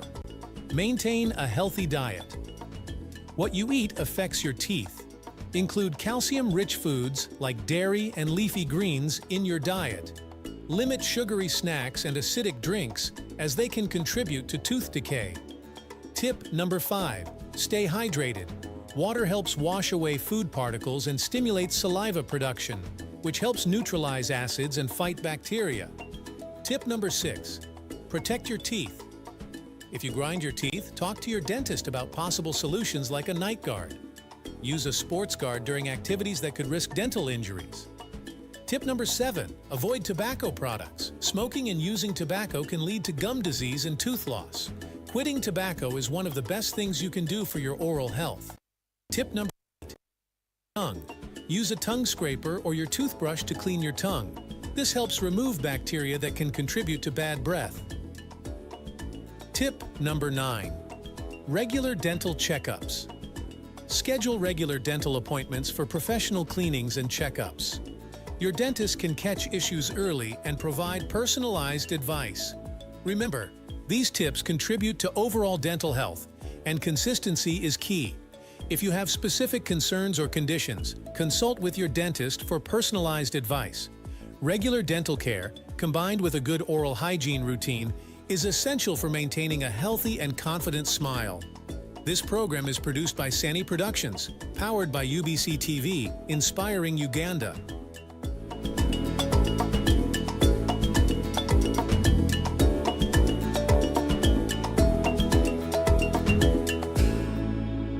Live from UBC Studios in Kampala. This is Good Morning Uganda.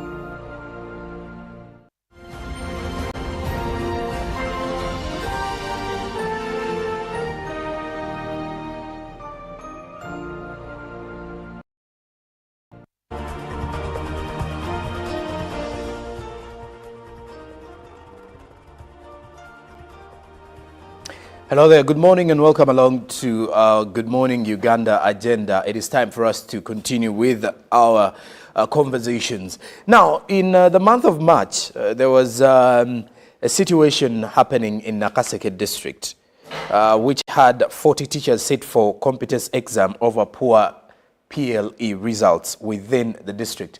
And the chairman of Nakaseke district decided that let the teachers also sit the examinations to see whether they are the problem for the poor results. And the chairman in question of Nakaseke district is Mr. Ignatius Chiwanuka Komu, who is the chairperson who decided that these teachers who were teaching the pupils should be put to the task of sitting for the examinations to assess and see whether what they are teaching is something they're well conversant with.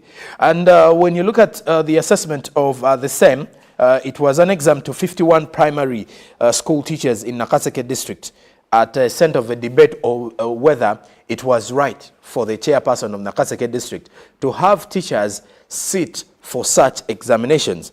Now, while releasing the results during the stakeholders meeting in Chiwoko town, the chairperson of Nakaseke district, Ignatius Chiwanuka, argued that the results call for refresher courses for the teachers. Also highlighting the fact that it does seem like if the teachers are not well conversant with what they are teaching, then how sure are we that the students or the pupils will then pass their examinations?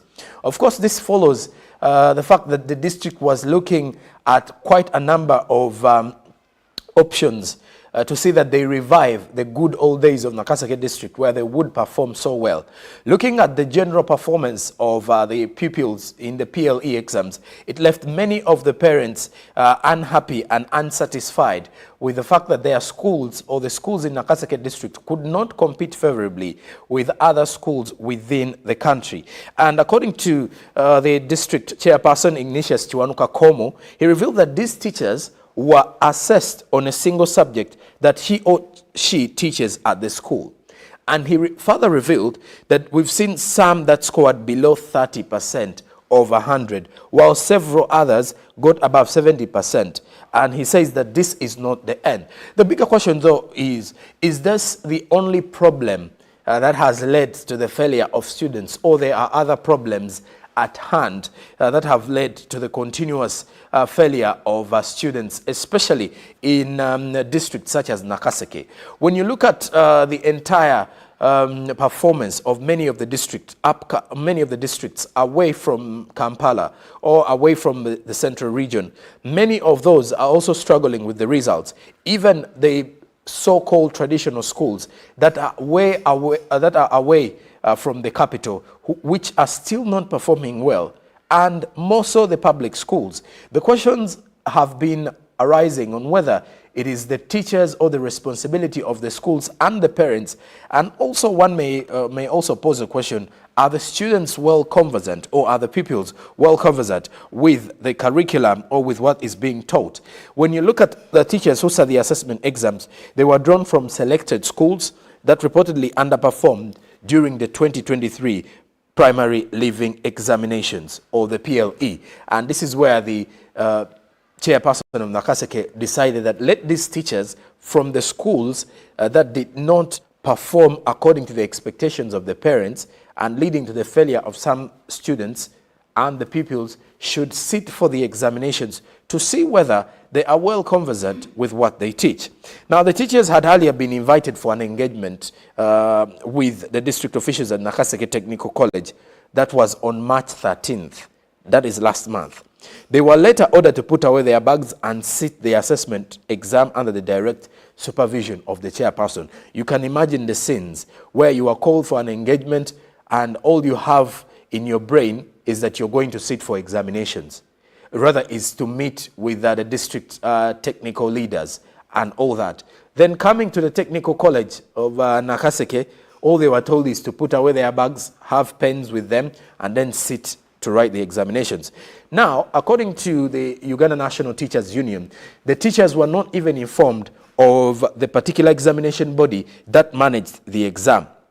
And the district chairperson on April 15th, that is after a month's time, released results for the 2023 mock exams that the 51 teachers sat, or that the 51 teachers did. Now, out of the 9 teachers, if I'm to break down for you, out of the 9 teachers that sat the mathematics mock paper, 7 scored below 50%. Now, when you look at that for a figure, it is alarming.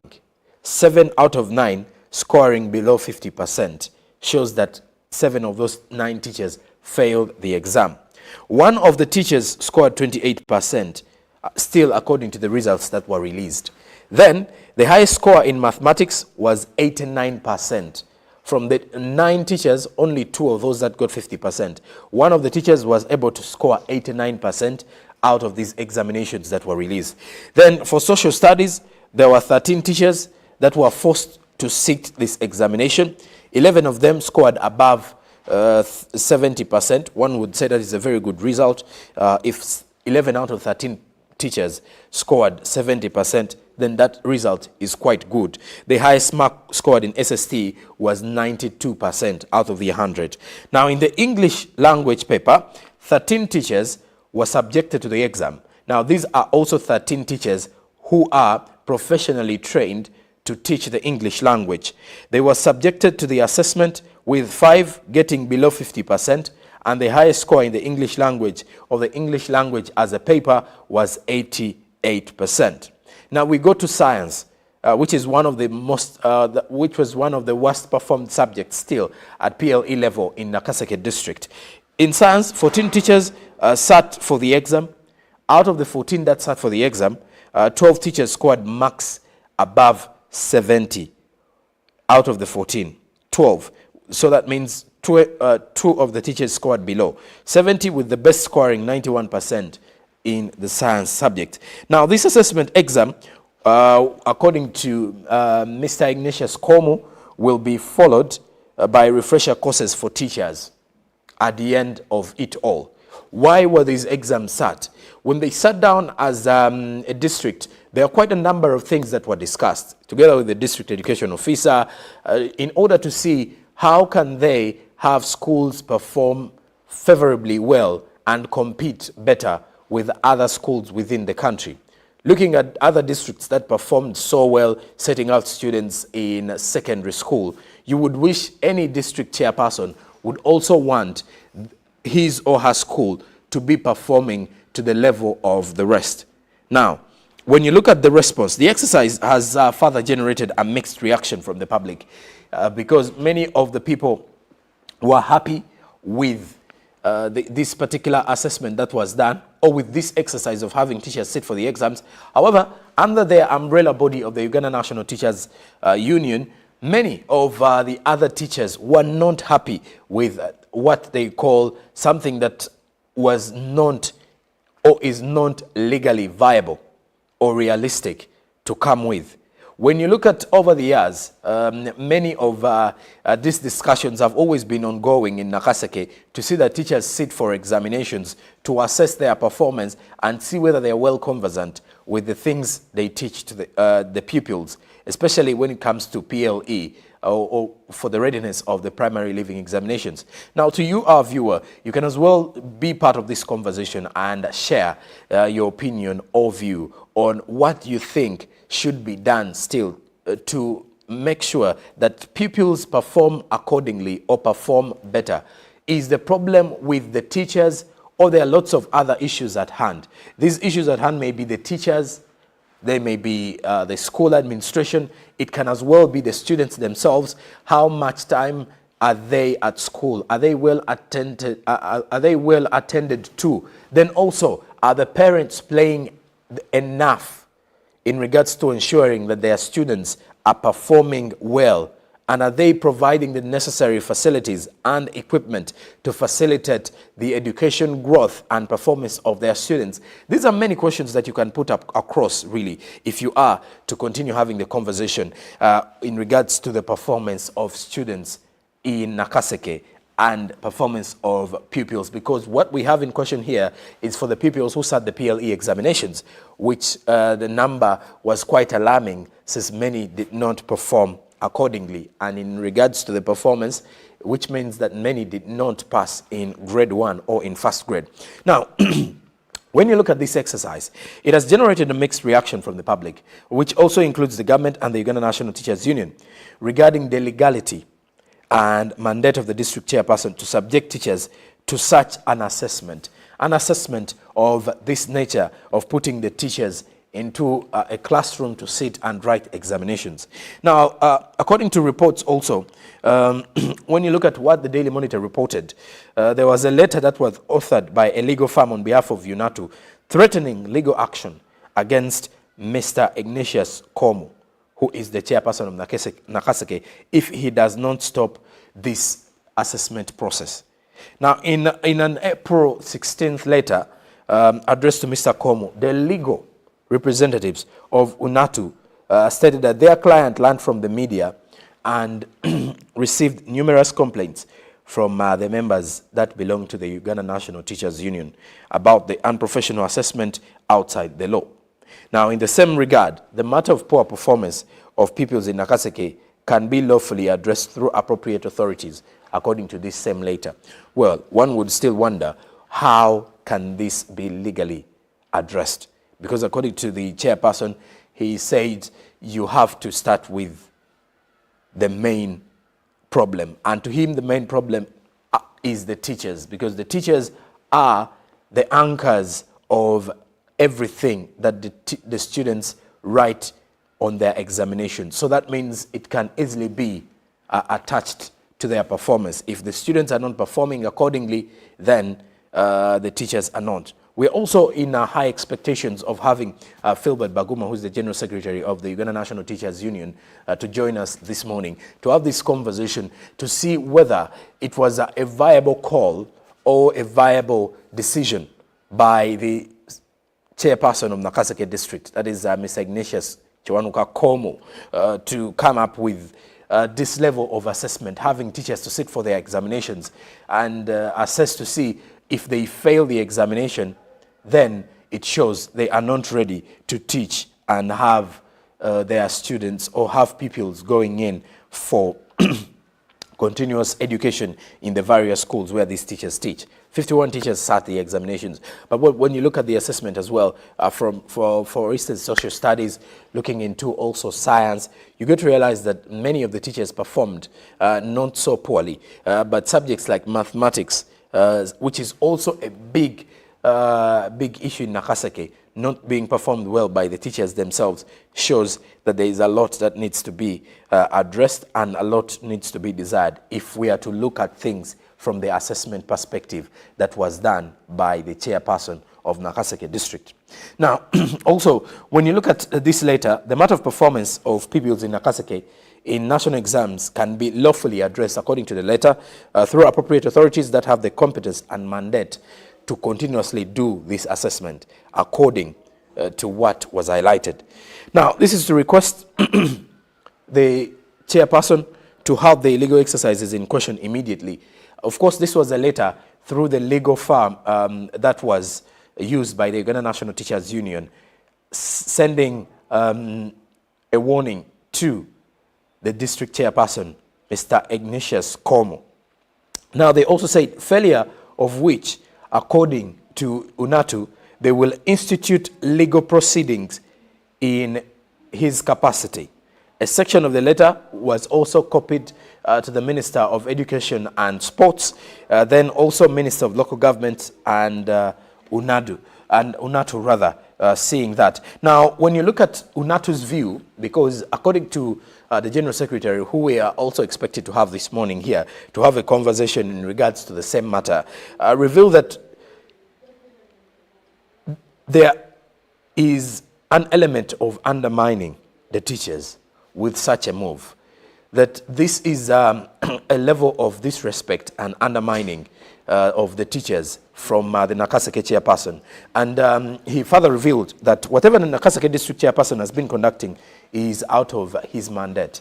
And when you also look through the Nakaseke district woman member of parliament, that is Sarah Najuma, the Nakaseke district MP, revealed that poor performance in schools in Nakaseke cannot only be judged based on the practices or based on what the teachers are teaching. Rather, there is a lot of other issues at hand which need to be addressed, including finding a collective solution to the poor academic performance of the learners. And which goes back to what I was sharing earlier, that if you are watching us this morning, what do you think needs to be addressed in Nakaseke? Because looking at the performance or the poor performance of the students, there is a lot that needs to be addressed, and it needs to be collective, from the parent side of view, and then from the school side of view, and then also the teachers themselves. Now, joining me this morning is Philbert Baguma. Now, Philbert serves as the General Secretary of the Uganda National Teachers Union, UNATU, and he's with us in studio this morning to have these issues addressed. A very good morning, Mr. Philbert. Many thanks for joining us. Morning, sir. How are you? I'm okay. Yes. We have a very huge issue at hand here. Yes. And our viewer would want to understand how far have you gone legally to address Ignatius Como, the chairperson of Nakaseke district, in what he did to assess the teachers? First of all, we gave him a warning letter. Okay. Stopping him from illegal actions which he is involved in. And we are going on to take him to court because the actions which he is doing contravene the rights of teachers. He has no mandate as an individual to assess the teachers, and therefore we shall not let him to move scot-free when he is violating the rights of teachers. Everyone would like to see better performance, but the performance of the learners, the learning outcomes are not entirely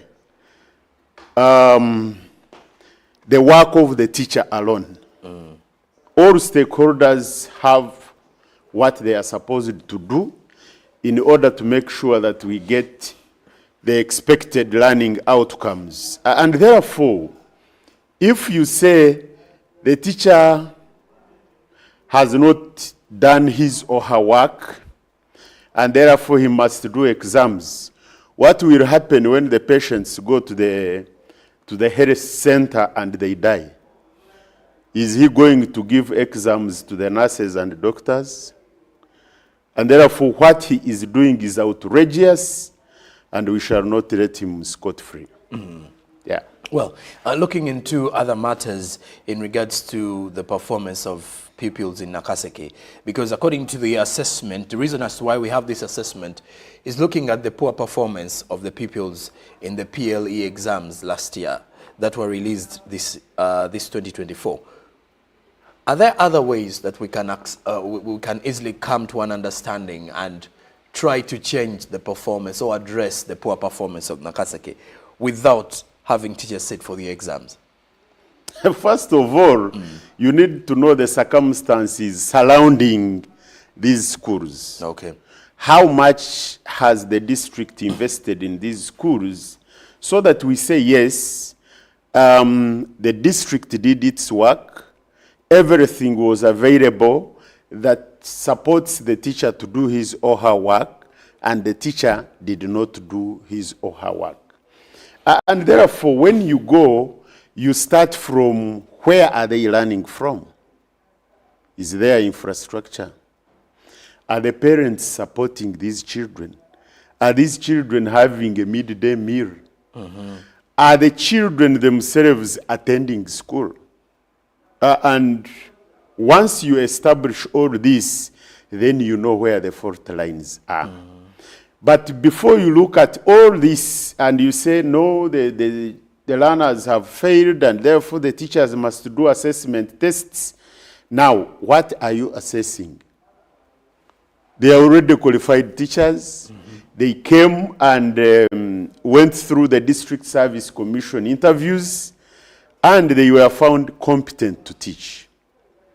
Now, COM as an individual does not have the mandate. He is not an appointing authority. And therefore, even if he made them to sit for exams, they are of no consequence.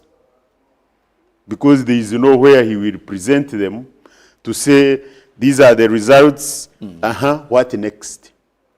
So, COM as an individual should desist from humiliating the teachers, and that's why we want him to be put to order.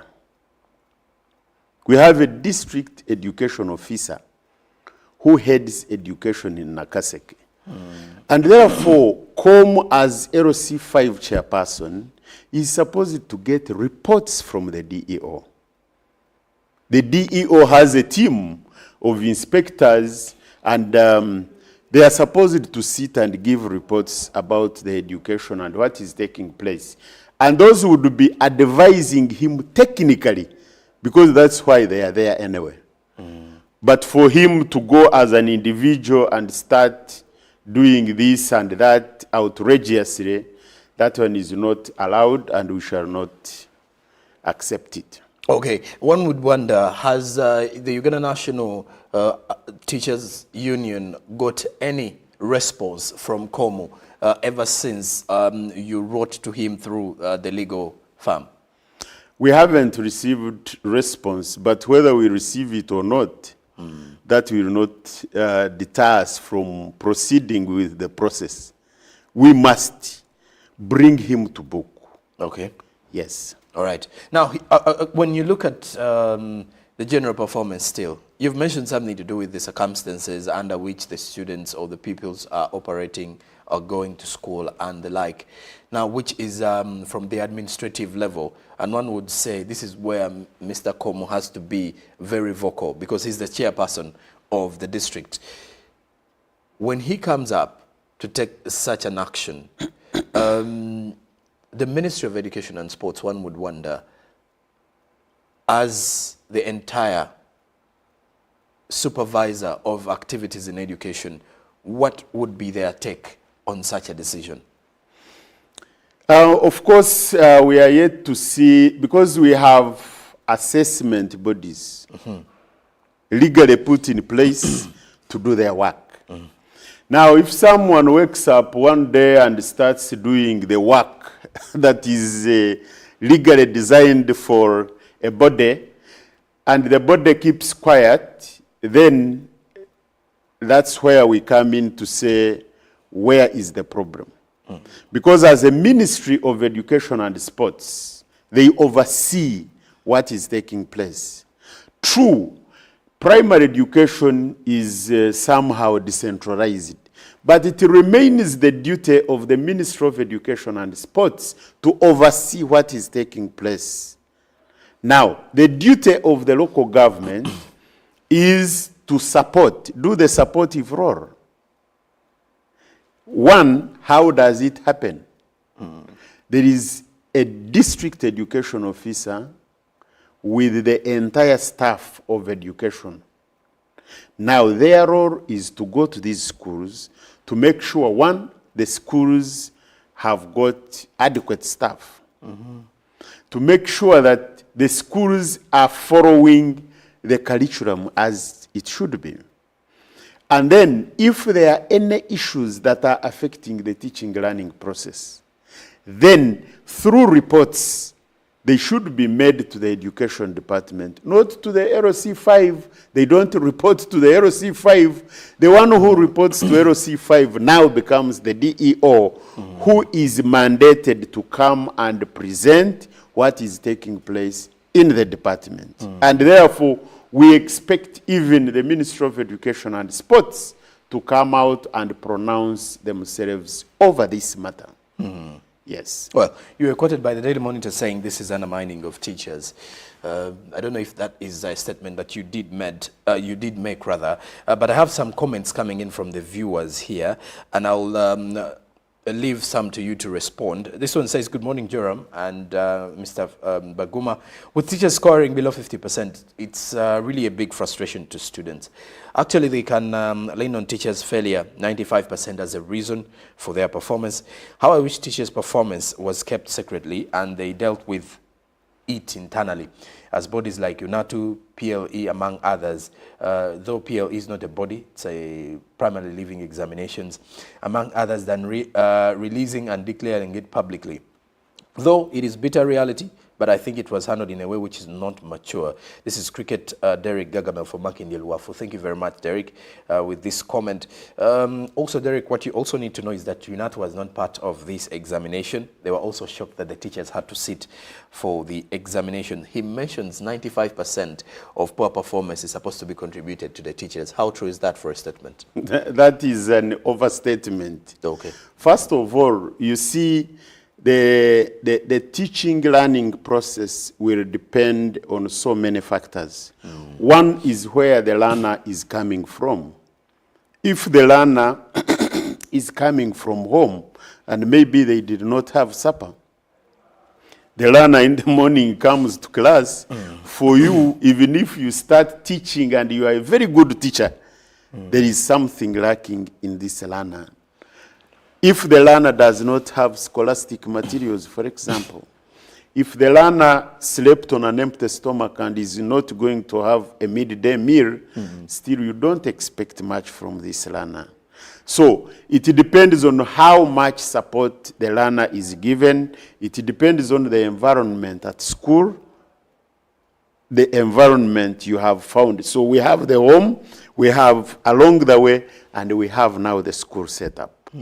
And therefore, even if the teacher is very good, but there are other factors that affect this learner, the learner will not perform to the expectations.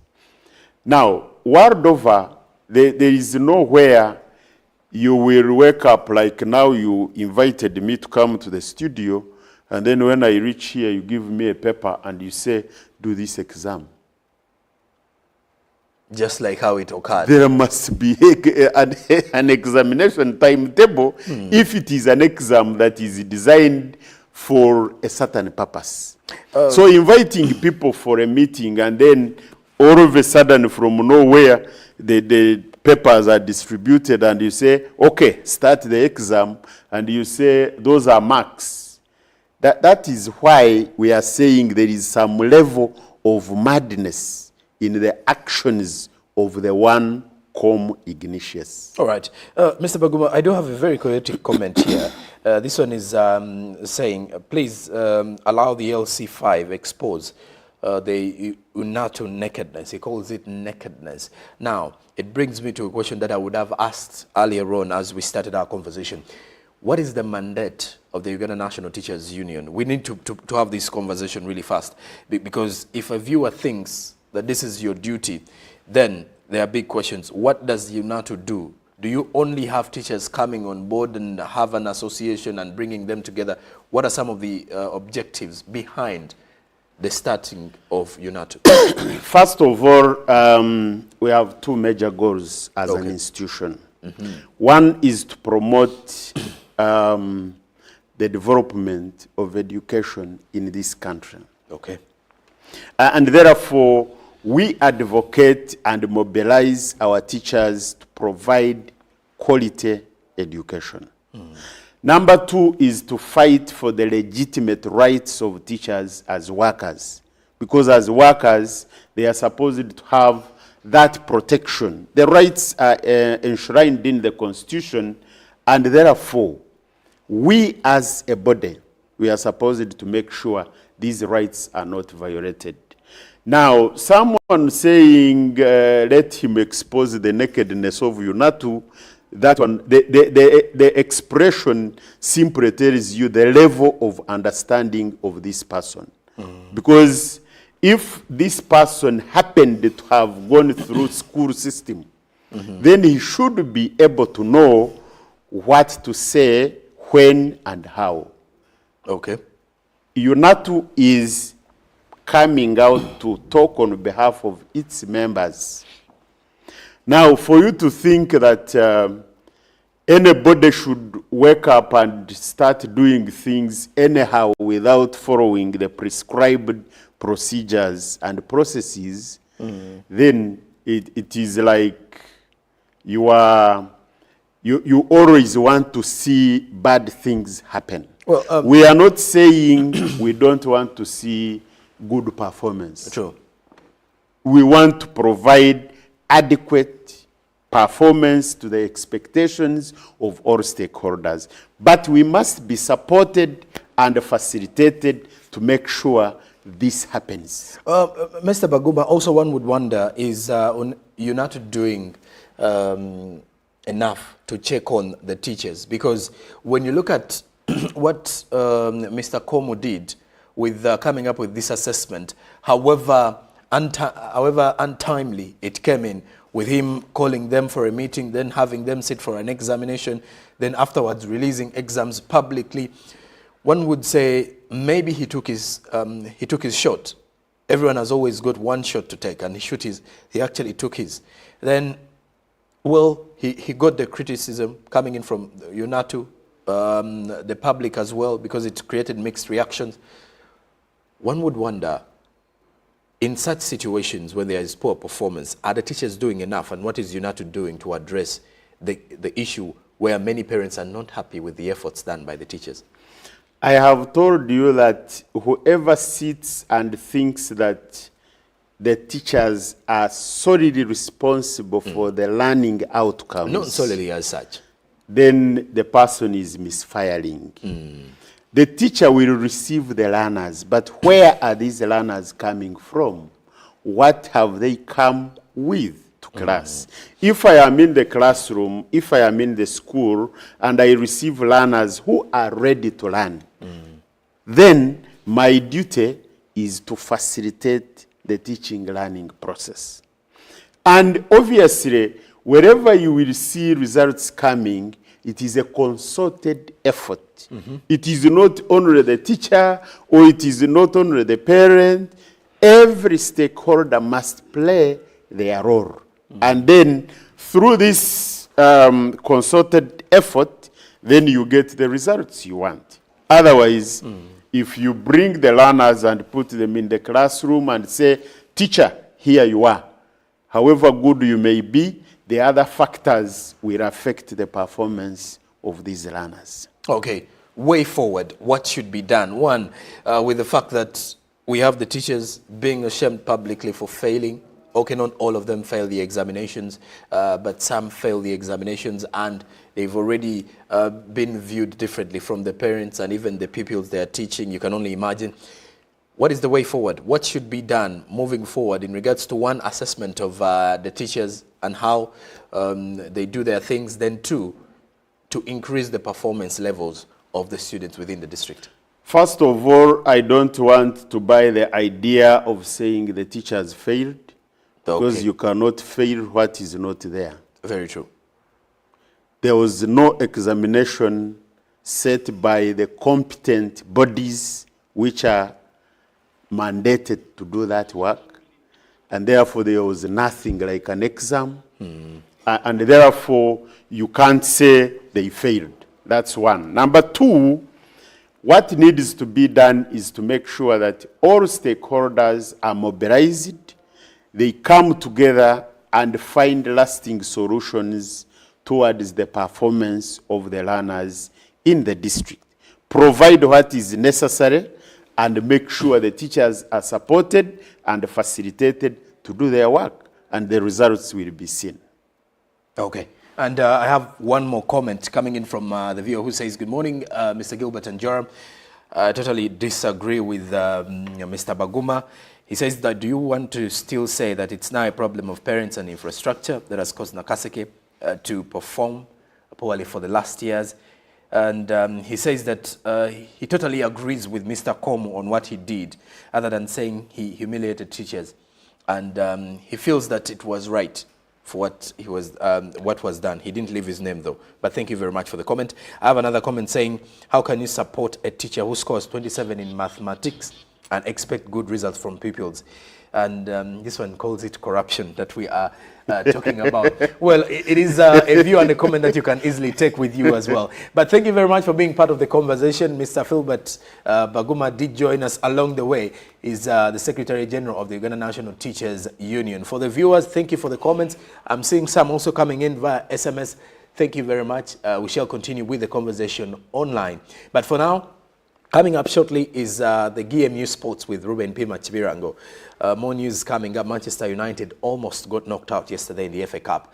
But that will be a conversation for another time. Ruben will be right here after the break to take you through sports. Good morning.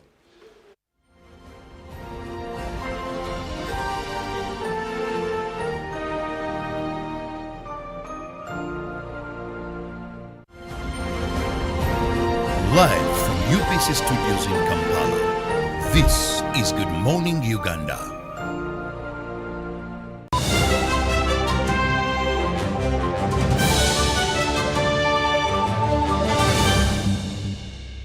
Was brought to you by Just take a polite loan of 200k to stock on my shop.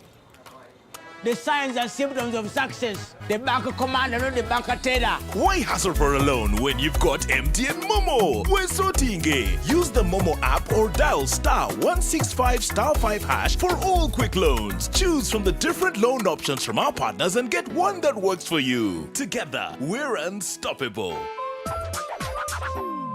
Nyati Motion Pictures brings you Tuko Pamoja, a documentary film about our unity as Ugandans and Africans. Bunyoro would have simply created an East African community that we are looking for today. The rulers of Bunyoro are actually Luos. We people who live across the Nile, we are so related from our myth or from just the Nile. We are the same people, and genetically we are even the same people. We are similar people. We are Moja, we are one. Use that word pamoja. Premiering every week from